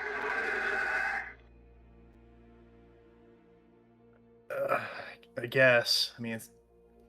Look. I've done work like that before a little bit. I've worked in the Hell Saloon. I vaguely remember how to do, some of the cleaning. You get the, a little bit reminiscent look on his face. He'll say, I remember me and Juniper used to work together pretty often. Probably should have made her clean as much as I did. Well, first rule of employment, if you got time to lean, you got time to clean. True. This place gets pretty dirty. Charles likes to remind me constantly of how dirty this place is. Kind of adds to the aesthetic, doesn't it, though? I feel like that's kind of... You're not wrong. It does. But if you are able to work here for consistently, we'll say 3 months and an easy 90-day period, at that point, I can actually give you employment. And we can actually do all the documentation and signing. But I want you to be able to commit to something. Because it sounds like you're wanting something to be able to help people. So if you commit to the people here, one, I think it'll help you. And the overall growth that this place does for the lower scene population. I think you'll start noticing the differences that are being made. Yeah, I think it'd be a good opportunity as well. Delphine's been kind of getting on my ass about getting a job too, so it's nice having to feel like I'm doing something that actually will be helping people instead of just getting some dumbass job at Chipotle and scooping bowls for random people. That doesn't really feel like I'm helping the community. And maybe I'll use some of my extra bucks to give Joe down the street extra 20 every now and again. He's been looking rough. And those people that rely on you in Ybor, you can have them get a free meal here. Only the ones that rely on you, not the ones you're trying to fuck. Fair. Yeah, that is a line I've been having to find out very, very quickly. But yeah, all right. If people are in need and they're looking down, I'll send them on over here. Make sure they got somewhere to be. Good. Well, I'm looking forward to it. Congratulations, you have an under-the-counter job. Stretch his hand out and shake it. Yeah, he does. Yeah, he does.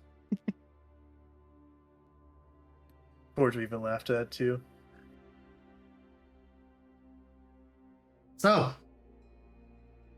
a direction can come in many forms. Sometimes it's not the ones we expect. Responsibility, in psychological terms, they call it eustress, can give us a sense of accountability, a sense of responsibility, something to wake up for every day, something to keep us going. When we lose that, we can lose course, we can lose direction. We can feel unmoored. As much as people say they hate their jobs, they still do them. As much as the idea of going to work might seem pointless to someone like Forged from Failures, maybe that's the point. Maybe it was important all along. and he had been avoiding it, avoiding growing up. But the more he experiences in moments like this and moments like Michigan, the more he becomes a man. For real. We transition now to our next scene. It's been about 3 or 4 days since the memorial where we lay our scene. Willow, you've had to encounter almost face to face something that is new to you, especially upon being a guru, and that comes with a lot of firsts. But this is your first real loss. Now, you didn't really know Juniper as well as you would have liked, and having not gotten to know her might make one think, well, it didn't matter as much or weigh as heavily. But death doesn't work that way. You can meet someone one day and they could be missing the next, and a part of you aches. Like a small hole in your heart. As you think about that, you think about the distance that's been between you and Quinn, your first real guru, friend, mentor, ally, and recognizing just how dangerous this life is. You may have heard it time and time and time again, but now you're actually starting to feel it. This gap, this distance that's grown between the two of you. Sure, you could leave it as it is. But another thing that Lupus-borns have to come to terms with is the idea of regret. Because wolves, acting primarily on instincts, don't really have a great deal of room for regret. It's survival. But now as these human-like emotions become more and more apparent to you, you don't want to regret having not patched things up with Quinn. With all this talk of darkness and danger and bad things on the horizon, no time like the present. Now, Quinn, you've been staying at the cigar factory pretty much ever since the place was found and decided upon, for your own variety of reasons. And you have your own takeaways from the loss of Juniper, a loss that isn't as foreign to you, having been in Guru society a bit longer than most. That doesn't make it easier, because you know that more Guru are dying than are changing. And every loss means that the nation, the society, the existence of these beings grows less and less. And you're never sure when you're going to find your next kin, if you're going to find your next kin. You've been trying the rite of kin seeking with stakes for a few weeks now, and it's just been coming up empty. Radio silence. That is a disturbing thought, especially when the news of Juniper's death came along. Just made that reality even starker. So when Willow arrives at the cigar factory, your last kin, your most successful kin, maybe there's a little bit of a flutter or a little bit of a feeling in your chest that if there's only this one, you can at least hang your hat on the idea that you did right by her, did right in this instance. So with all that in mind, the factory has started to clean up more, but there's so much work still to do. Jordan's been coming by maybe every other day to try and fix one thing or another, and some things are just too big of a job for him. But he helps out where he can, makes conversation, and then leaves. But right now, it's just the two of you in the place that will be your home one day. or is your home now? The scene is yours.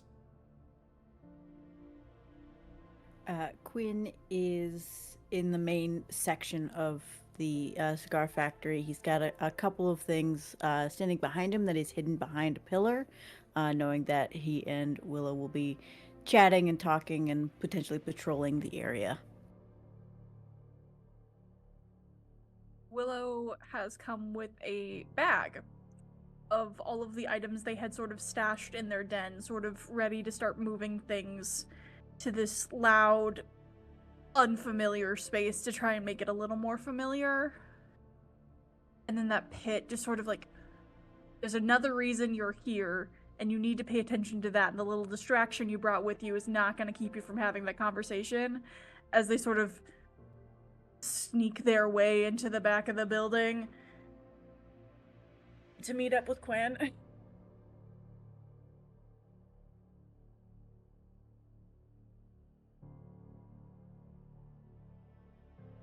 Eight. Quinn will acknowledge you're there and say, Willow, it's good to see you again.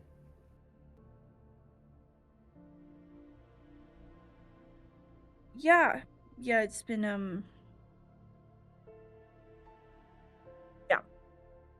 We'll sort of just throw off the shitty backpack and just sort of throw it to a wall and just sort of, plop down and sort of into a half-crouched seat.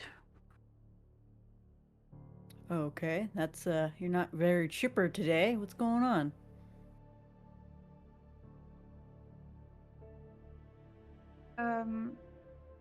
Lots of stuff. Just all the stuff with the memorial and things.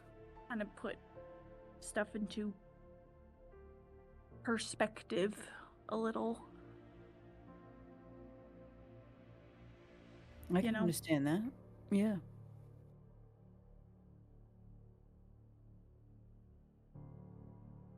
I'm sorry. Okay? I'm sorry for the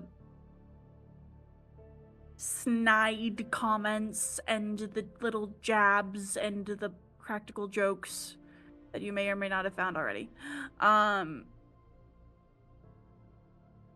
So I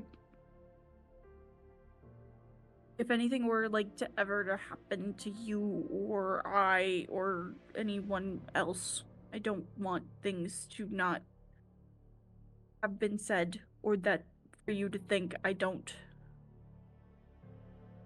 appreciate you and like you. It's just a lot. Okay? Quinn will give a very toothy smile, and he'll say, It's all right, Willow. I can understand it. We're both learning how to interact with each other with this new dynamic. I can understand your frustrations with it, and your apology is very much appreciated. I had a long talk with Stakes about human stuff and all of that bullshittery.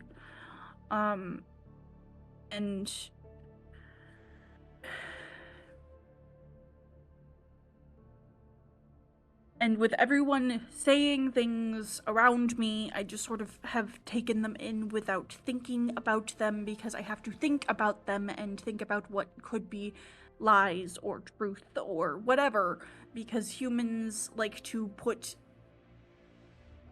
hidden things in their words, and it makes me mad, but I can't do anything about that except conform, and it is upsetting and irritating when I just try to say what I mean and mean what I say.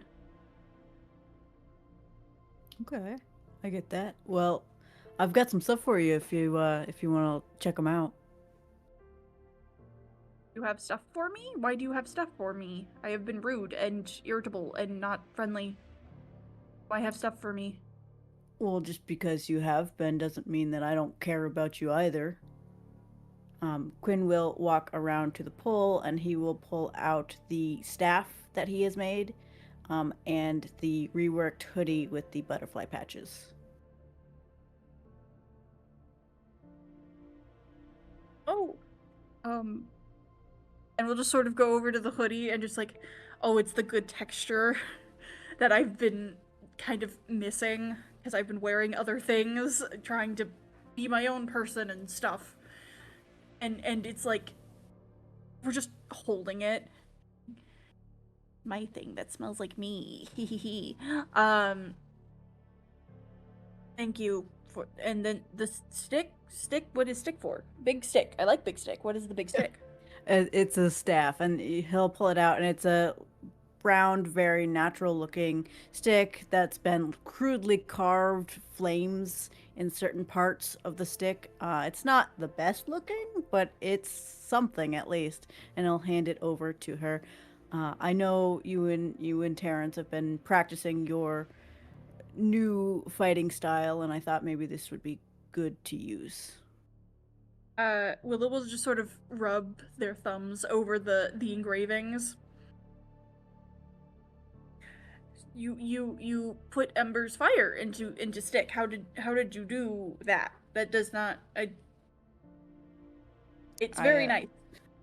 Thank you. I just carved it with a knife. It's not the best thing in the world. No, it is good. It's got Ember's flame and fire and her light. No, it is good. It is good because it has light, and that is good. Yeah. I know I already apologized before as well, but I want to apologize again. I was upset for a different reason other than what you said, and you saying it kind of threw me off, and I put my anger on you, and I shouldn't have. And yes, you should not have. That was rude and naughty and bad.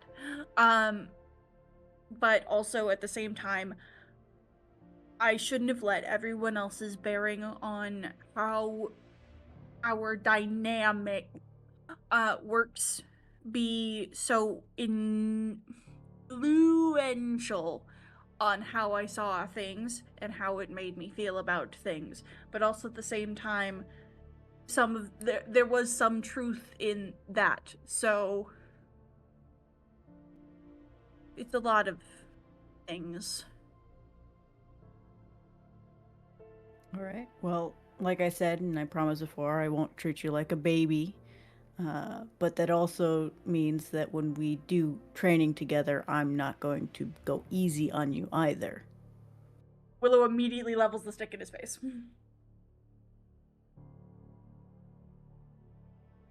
Okay, is that a challenge? Are you challenging me? No, it's more just like I mean, like I could. I am, but like I can. I fought Izzy and I won the other day, so like I've got a good.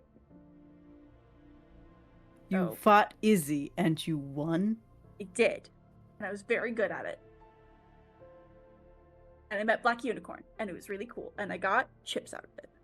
Oh, all right. I didn't realize Black Unicorn was making an appearance. I'll have to check that out.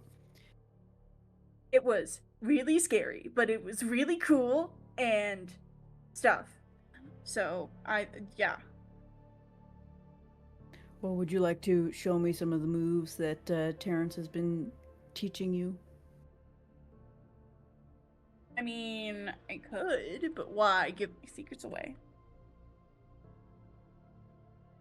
Because I'm your tribe brother, and you should tell me everything.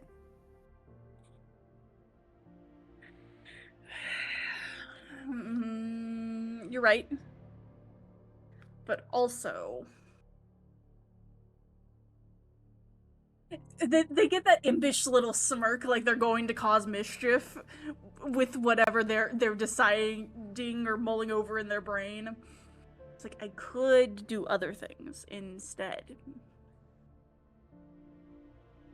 We'll squint at you and say, okay, what are you thinking? We should go on patrol. Okay, we can do that. Razo! Yeah. Abrazo, como en la televisión. I gotta remember the words. Hablo español un poquito, señor. Sí. Abrazo. What does that one mean? I haven't been taught that one. Shit, ass, bitch, cunt. I got this, Willow. Don't worry about it. Okay. No hablo factardo. Ay, idiota. I know what that one means. That's funny. We're learning. Boca sucia.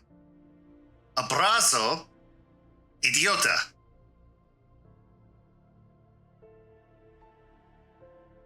Quinn will look at Willow. Do you know what he's saying? Boca means mouth, I think. No, I don't think that's right. I haven't gotten enough Spanish lessons from Delphine yet, okay? I barely know what I said earlier. So I'm trying my I can look. Okay. Quinn's just gonna take his phone out and Google Translate what he said.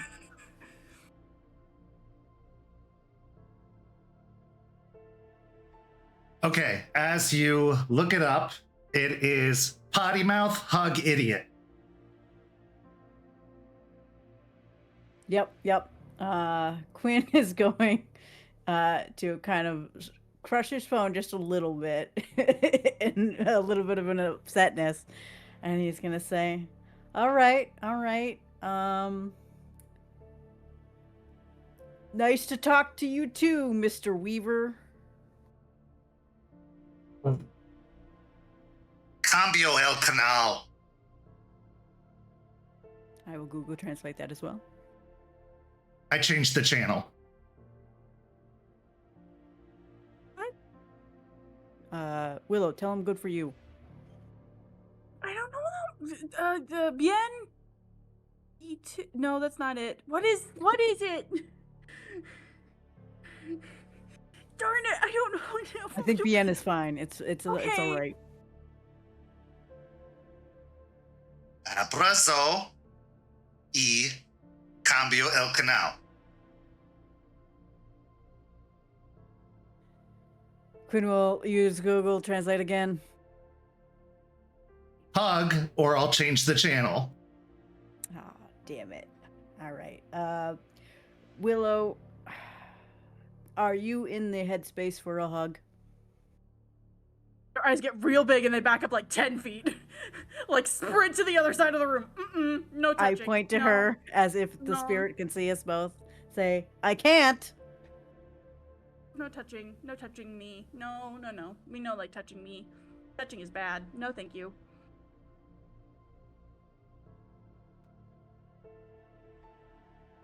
You just hear a long, prolonged sigh come over the speakers before they just click off. That's fair. Touching is bad though. Icky. Yeah. Well, I think his sentiment was probably to make up. Well, I feel like we did that. I feel like it's done. Yeah. Yeah. I agree. Let's get on some patrols and we'll figure things out together. Maybe you'll teach me some moves. Maybe you'll try to. Ooh, let's play tag. Oh. Their pupils get so big. Their eyes just get so big. Tag, you say? Tag, I say. Immediately takes the stick and whacks him and sprints. Rude. Yay!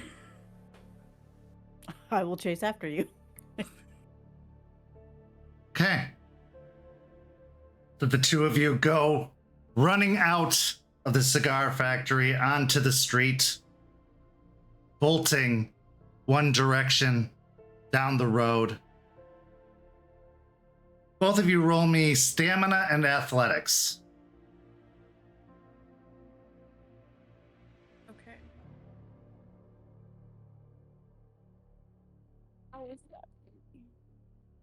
that's not great. Okay, we'll do what we can. One rage. Yes.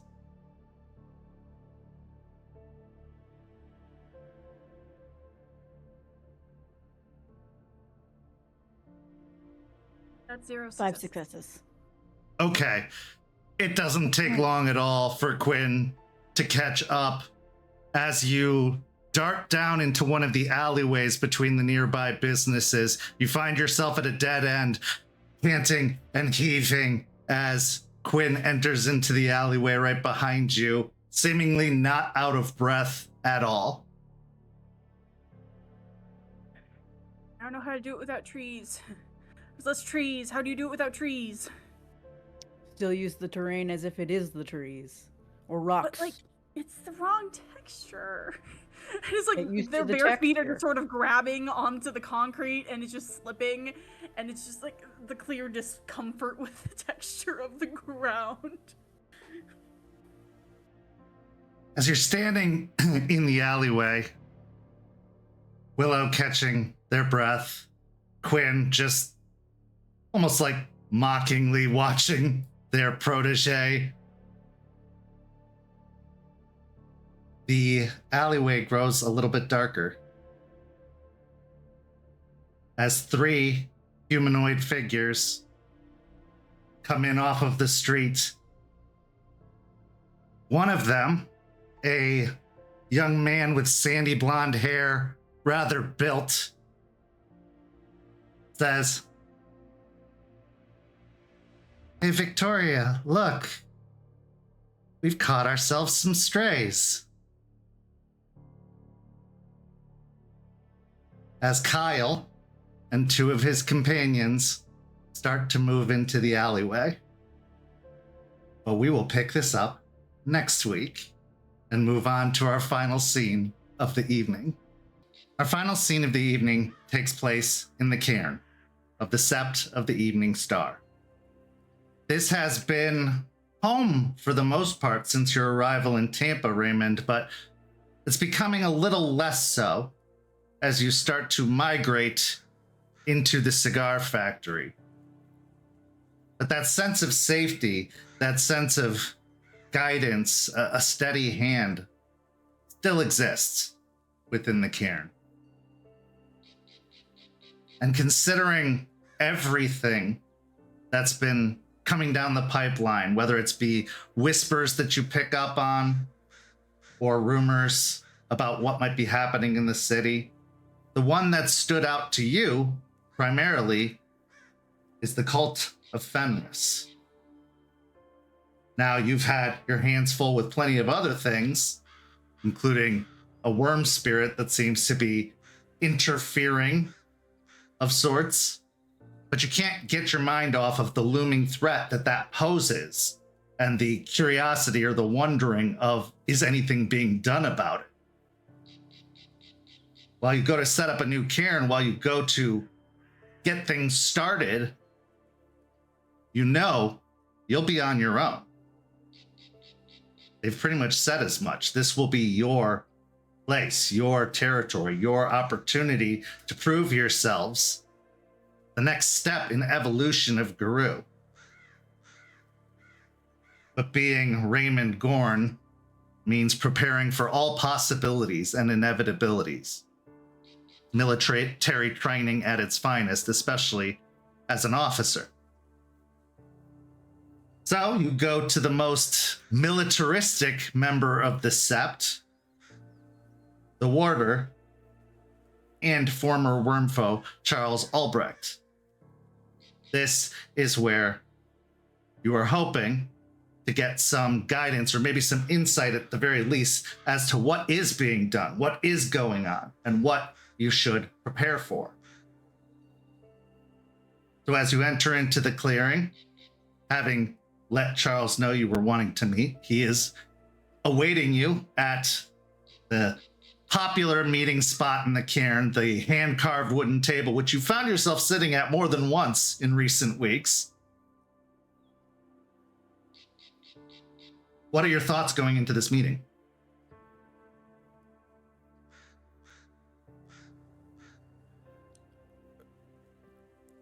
Ray's a little... His mind's split into two ways right now. Because the cult of Fenris is a threat that has been spoken of for months now. It's been something that has been brought up in passing, and we've been warned about it, and we haven't gotten any information about them. We don't know their size. We don't know who they are, if they know of any cult of Fenris in the area that we should know about. We don't know their reasoning to be here. We don't know any of that. And them just saying the cult of Fenris is a problem is getting on his nerves, and he needs answers. But with everything that happened last week, and with the new information about Hoshkit, and now him having to deal with this problem sooner rather than later, and all that, he needs answers now so he can share those answers, and we can start formulating a plan. So as you approach the table, Charles acknowledges you with a dip of his head and a Mr. Gorn. I'll return dip of the head. Charles, thank you for agreeing to meet with me. Of course. What can I do for you? I'll go sit across from him, pull out the chair, and sit down, and cross my hands on the table. For the past couple months, you and a few other elders in the Sept have brought up the cult of Fenris and have said that they are a problem and that it is something that we need to watch out for. But we haven't gotten any information about it from you. We don't really know what we're looking for or what to expect. And I kind of am looking for answers so I can prepare. And, you know, as I'm doing my routes and as I'm doing my patrols, I might be able to look out more clearly, look out and actually know what I'm looking for. And then also warn everyone and let them know what's going on. Understandable. Well, I suppose in order to properly inform you, I should provide some context. The cult of Fenris first became a problem a little over a year ago. Actually, almost 18 months ago at this point. They were around, stirring up trouble, but primarily they were here for Eliza. One of the members, the leader, has a personal history with Eliza. Now, while Eliza and Lucas and Jester were out on patrol, Jester was taken captive by the cult. Thankfully, we were able to negotiate her release. They continued to be a bit of a problem, but not as big of a problem as the others we were facing, as has been the case up until recently. Around the time that the storms hit, the hurricanes hitting this area directly, the members of the cult seemed to have left.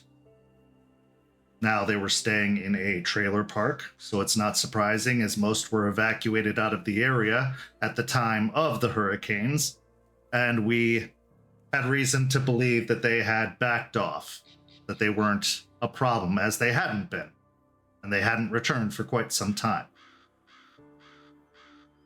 Well, it seems they're back. As for what they want, I would assume it's what all Fenris want. Same thing we do. Their methodology is just a little bit more violent, a little bit more aggressive. Last we had an accurate count, there were, I believe, about 6 of them or so. They have been searching for kin to grow their numbers, as we came to find out that they were, in fact, looking at Terrence and trying to recruit him around the time of his first change. Thankfully, Aiden got to him first, and he is now, as you can see, a productive member of our new nation. Unfortunately, another kin wasn't so fortunate, as we came to find out when Arthur and Aspen attempted to bring them in, having done the rite of kin-seeking to find them. They were ambushed by the cult, and the kin was killed in the process. This means that their methods have grown more aggressive and violent. So any encounter that you're likely to have with the Cairn will be doubly so. Or with the cult will be doubly so. All the more reason for caution. And if you can, your goal should be to stand your ground as long as you can and then run. If you start to feel like you are getting into trouble. All the more so to avoid aggression whatsoever. Because if they are using ambush tactics, they are probably going to try and outnumber you in any instance. As far as I know, from what was relayed to me, when the kin was killed, there were 5 of them against the 2 and a human who knew nothing of this. Aspen and Arthur were able to escape. The kin was less fortunate.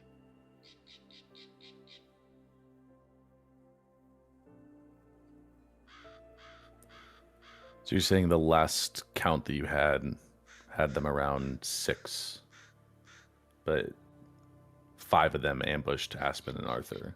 So yes, there's probably a lot more of them now. That is my belief. You said they haven't been a problem until recently. Have you been keeping tabs on them this entire time, other than the time that you believed they had left? As best as we can. Yes, they had left the state. We could not track them further north, as we do not have the ties within the nation we would have liked to keep eyes on them. But we were continuing to patrol the area they last were at. And they did not return. It was actually only about a month back that we caught true wind of them being in the area. But they seem to be located outside of the immediate vicinity. They're keeping their distance and just sending in these ambush parties. We have not had the means or ability, time, to encounter them directly, with other threats and other priorities taking the forefront.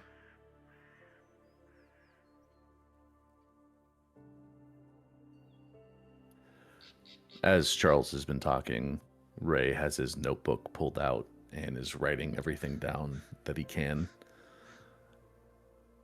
And after that last bit, he'll stop writing and look up. It is true, there have been a lot more pressing issues recently, so I'm not trying to sound confrontational in me asking or making pointed questions. I'm not at all. You're preparing yourself for conflict, as you should. I know, I'm just, I guess, as a, I don't know, a pre-saying,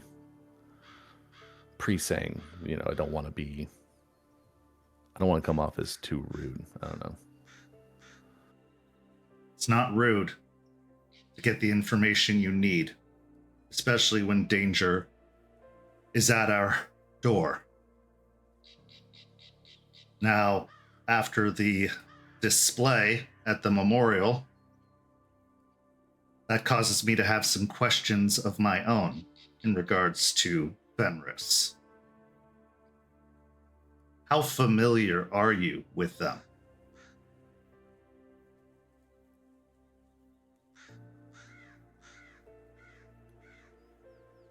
Familiar in the sense that I know they've been following us since hell.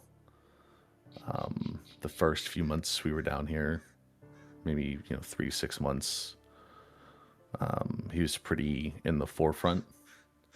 People were seeing him, hearing his voice, being influenced tiny bit, but nothing, as far as I'm aware, too drastically. And then, the sightings slowed. He didn't really pop up as often. I personally never saw him. And thinking back on it now, I may have heard his voice once, maybe twice. And the others in your pack? I know Delphine has seen visions of him and interacted with him often, but I don't know how recently or to what extent she's personally interacted with him. I'm sure Forged has seen him quite a bit with how he used to be and with his volatile reactions. I'm sure Fenris tried very heavily to sway him. Obviously, Juniper, from what we learned at the memorial, that was she must have had some greater connection or greater influence by him, but I don't know if that was just a last-ditch effort on her part to try and save Forged, or if there was something more. And I can't really say about Quinn or Willow. Do you have any assessment as to why Fenris is so interested in your pack?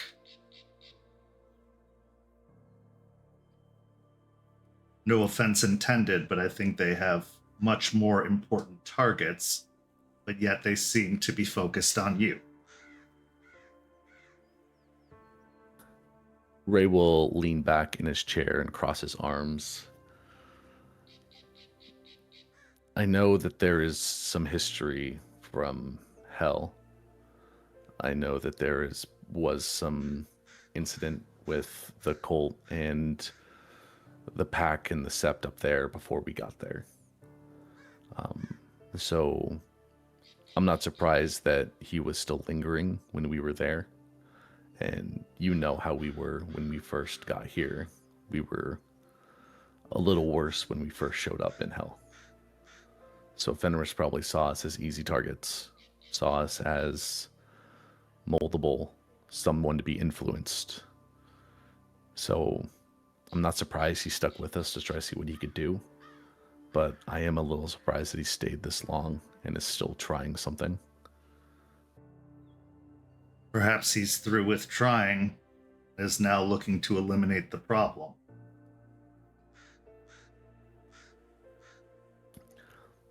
That is possible. But as far as I'm aware, other than the incident with Juniper, there has been no direct interactions with Fenris, or Fenris hasn't done anything to us. That you know of. True. I have been a little busy with training and with the patrols and, trying to better myself, that I haven't really been able to talk to anyone about this. And this is a new issue that I'm bringing up with wanting this information. So it's not something I've had time to dig into.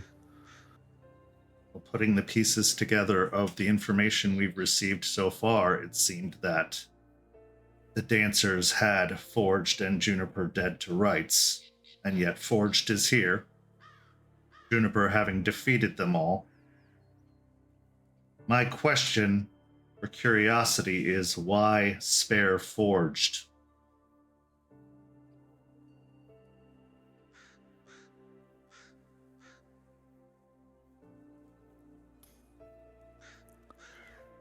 Could I try and roll something to try and piece everything together and just try and come up with a theory Sure, give me an intelligence and investigation.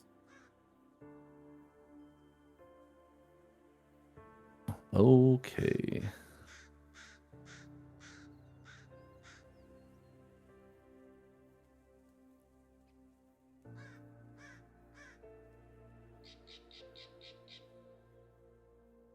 I'm gonna use willpower.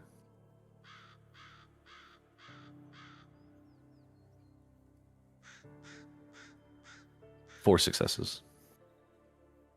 So you've been doing some learning with Eliza on top of the learning you've been doing of your own, and a lot of it has to do with spirits, because spirits and banes are very closely entwined. Now, the thing with spirits and patrons is they're not all the same.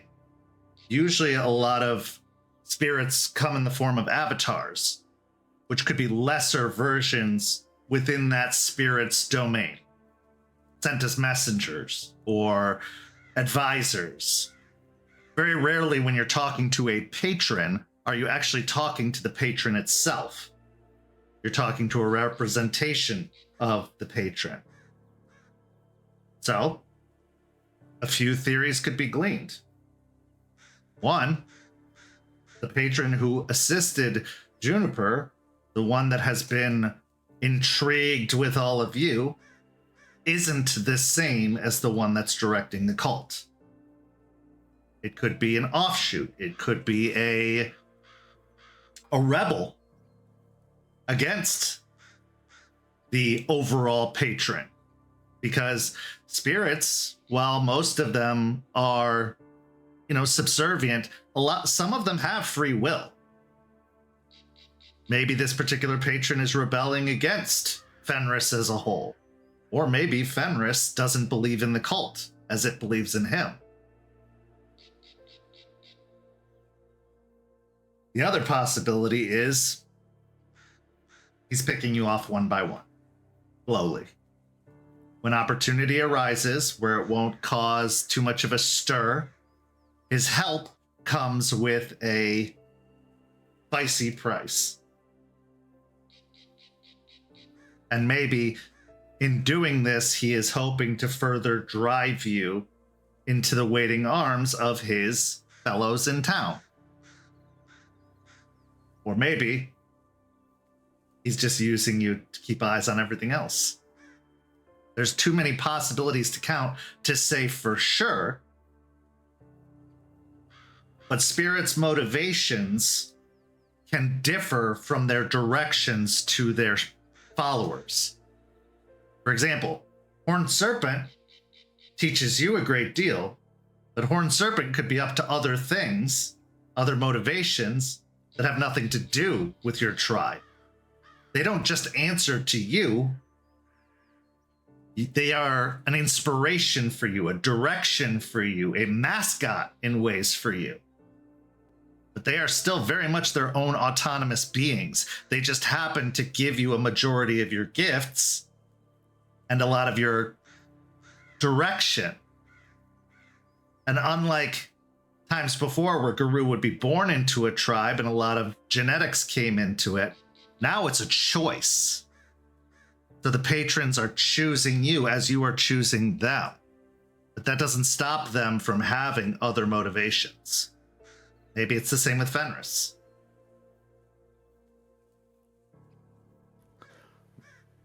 Sitting there thinking for a moment, staring at the table and staring at my notebook, I can really think of two theories. There's a lot that it could be, but the main two is, he's picking us off one by one in a way. Trying to wear us down if we're not able to be convinced to join, or if we're not, forced in this situation to give in to Fenris, then, he's going to kill us. And like you said, he's going to eliminate the problem, but he's doing this slowly and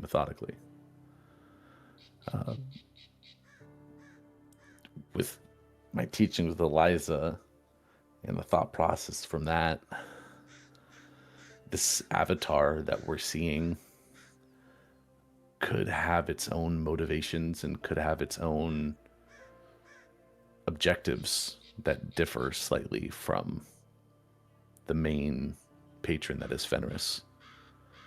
And he's cashing in with us in some way, trying to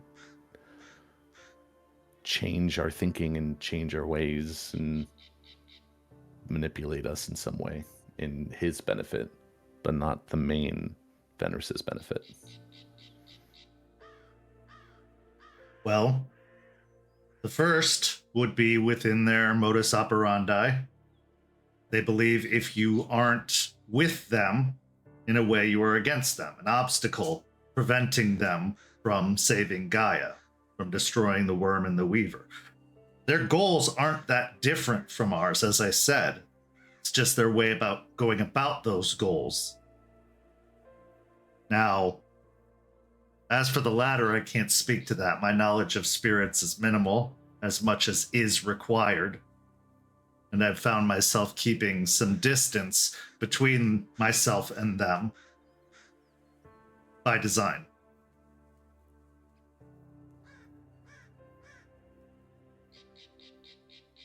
I think, and my advice to you is, take a defensive posture in these matters. They can continue to poke and try to get under your skin. But since we don't know where they're located, we shouldn't go looking, because that just provides more opportunities for them to ambush. They are trying to get our attention. They are trying to draw us out. This cairn is safe. The secrecy of your new cairn will benefit you. But I believe if you try to make this your target, your focus, it won't end well. Myself, Jester, Aspen, and Artie are all going to Vermont to prevent an even bigger threat, the nation itself, from coming down here and potentially destroying everything we're trying to build. This leaves all of you, as well as Jace and Isidoro and Eliza, to keep the place stable until our return. But as for you, Fenris shouldn't be your focus at all. You have a much more important task in finding out what's going on with Matthias and fixing it. Because black spiral dancers are simply Guru infested by Banes. Matthias cannot become a black spiral dancer by any means necessary. And while I disagree with the deal Aspen made with this spirit it's easier to say so in hindsight. This makes the risk even greater. We don't know what this spirit knows. We don't know who they're feeding their intelligence to. For all we know, they could be assisting Fenris.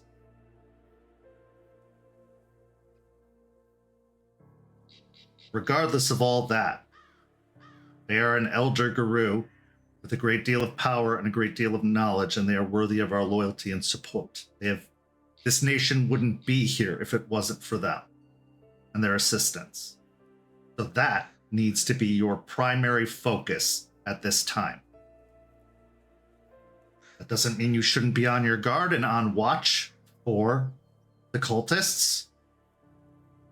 But do not, and I mean do not, try to hunt them down.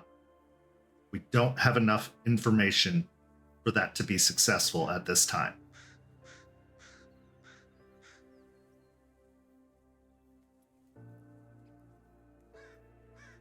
It was never my intention to hunt them down. It was never my intention to go after them. I just wanted to know is... Imagine I'm talking to Forged through you. Fair enough. But it wasn't my intention. I just wanted to know what was known, so that way I could potentially plan and have a better lookout in the future. They are being more violent now than they were before. I don't know what caused them to be so tempered and cautious originally, but they are willing to kill, even those that they were originally planning to recruit. All the more reason for caution.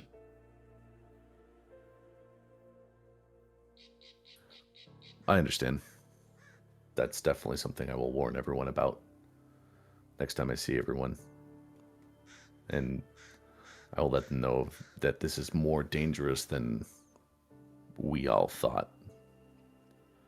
And when it comes to the Matthias situation, I know I'm a part of it, and I know that it's something that needs to be taken care of. I didn't know that's something I had to solely focus on. I thought this was something that Aspen would have personally dealt with. None of us are able to assist you. That's the deal, thus the problem. We are not to intervene in their affairs. That was the deal.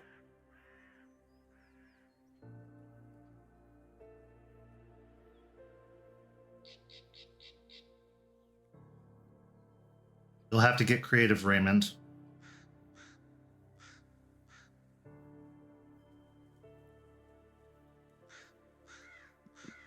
This is definitely a big challenge because, like you said, this is an elder guru, someone way beyond my years with a lot more knowledge and a lot more experience. I can try to be as creative as I want, but I mean, I'm gonna inform the pack and see what we can think up and get help in that way, but even then, this is a uphill battle. Spent a great deal of time with Matthias, and as some insight to you, his strengths were never in combat. His strengths were in his ability to be social, his ability to direct and lead, and convince others to follow. But also,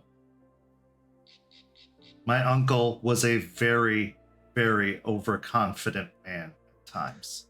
He flew in the face of what it was to be Silverfang, blatantly and boldly. If any of that overconfidence is still in there with this spirit, it's more likely that they are going to slip up than not. You just have to be prepared for if they do. And use some of that Ghost Council wisdom and knack for poking their noses in things that others would deem inappropriate. Get the intelligence you might need.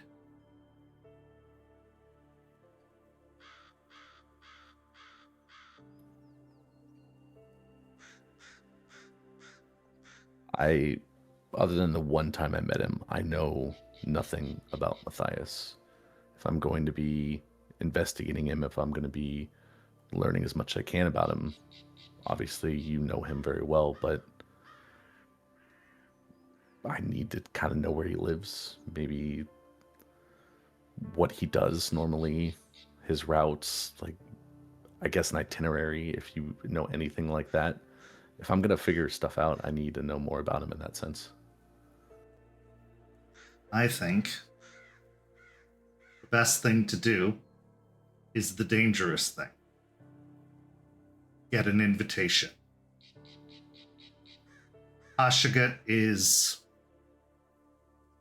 apparently enjoying the little game they're playing. A chance to further that game by looking you directly in the face under the guise of someone else seems to their liking. Whatever his schedule was, it's irrelevant now. I should know I was his scheduler, and I have not spoken to him in months. As for where he's staying, I can give you that information. Understand this. Pachigit wanted to destroy you, he would have. You're more fun to play with instead. Use that to your advantage.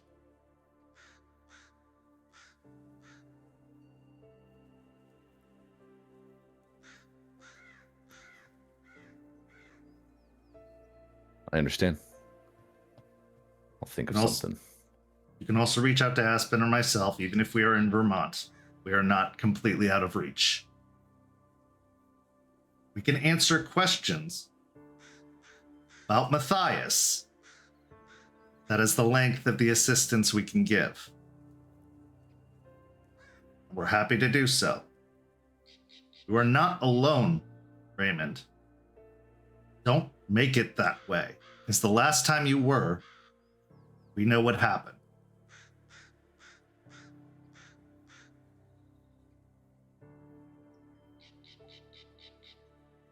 Charles, I completely understand that I'm not alone in this at this point. I learned that lesson, like you said. I learned that lesson the hard way in a lot of ways, and I'm not going to go out and do this by myself, and I'm not going to put myself for the rest of my pack in danger for not informing them of the situation.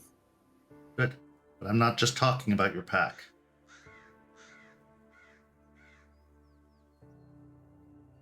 There are those within the city who would not consider themselves part of the Sept. Maybe they can assist you.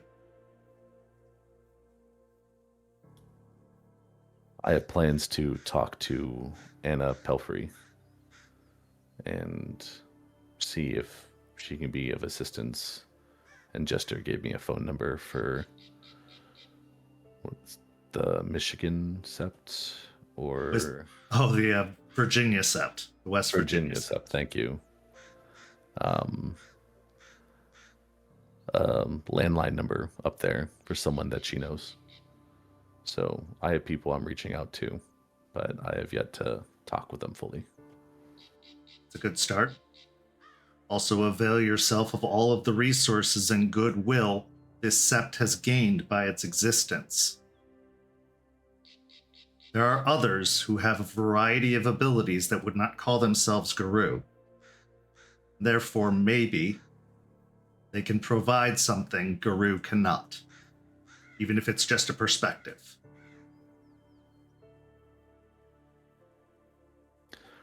I'll keep that in mind.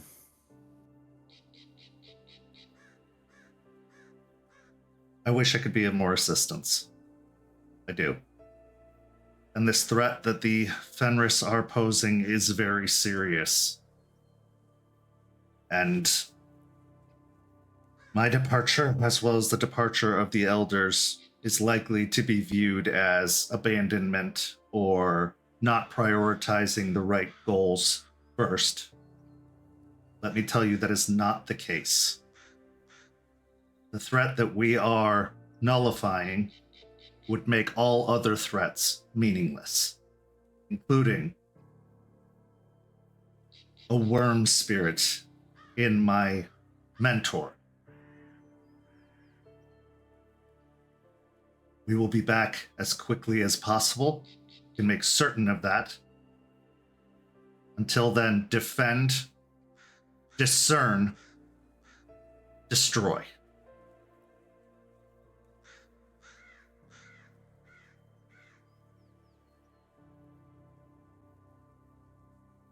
You've been a lot of help, Charles. Don't say that you weren't, because you gave me a lot of information, a lot to think about, and a lot of perspective. I'll do what I can to help the cairn and to help the Sept and protect it. I wouldn't leave if I didn't have to, and even still, I am not pleased that I'm in this situation, but I believe in doing so, it will mean more for the nation in the long run. You can do this. You have grown a great deal, and you have proven that the impossible is possible. Don't let things like bargains with foolhardy and arrogant spirits get in the way. Use all of your knowledge and find the knowledge you don't have.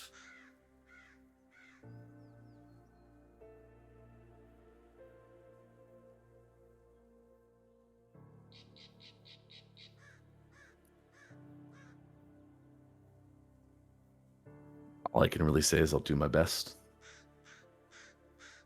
Do better than that.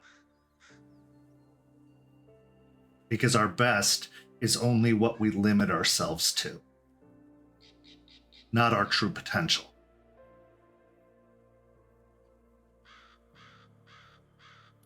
Ray will just nod. So as the two of you part ways, his advice in your mind with that threat of Fenris still gnawing away at another part of your brain, what are you thinking now? My mind was split when I went into the conversation, and now it's worse. Because I got the information I was looking for. I got numbers, I got history, I got potential reasonings for why they're here, but now being told that I have to solely focus on Matthias because they can't help. And I need to find a way to fix it. I need to find a way to come up with a solution. It's a lot more daunting than what it was 30 minutes ago. And with so many things to do, and with these two big threats now seeming a little bigger than they were before, it's going to be hard. But at least now I'm not going to be quiet about it for a year. And I'm going to tell everyone exactly what needs to be told so I can get the help I need. On top of that, Charles mentioned that the cult had a personal interest in Eliza. And after your last encounter with her, it makes it seem all the more daunting. You're not supposed to focus on that. Whether you will or won't remains to be seen.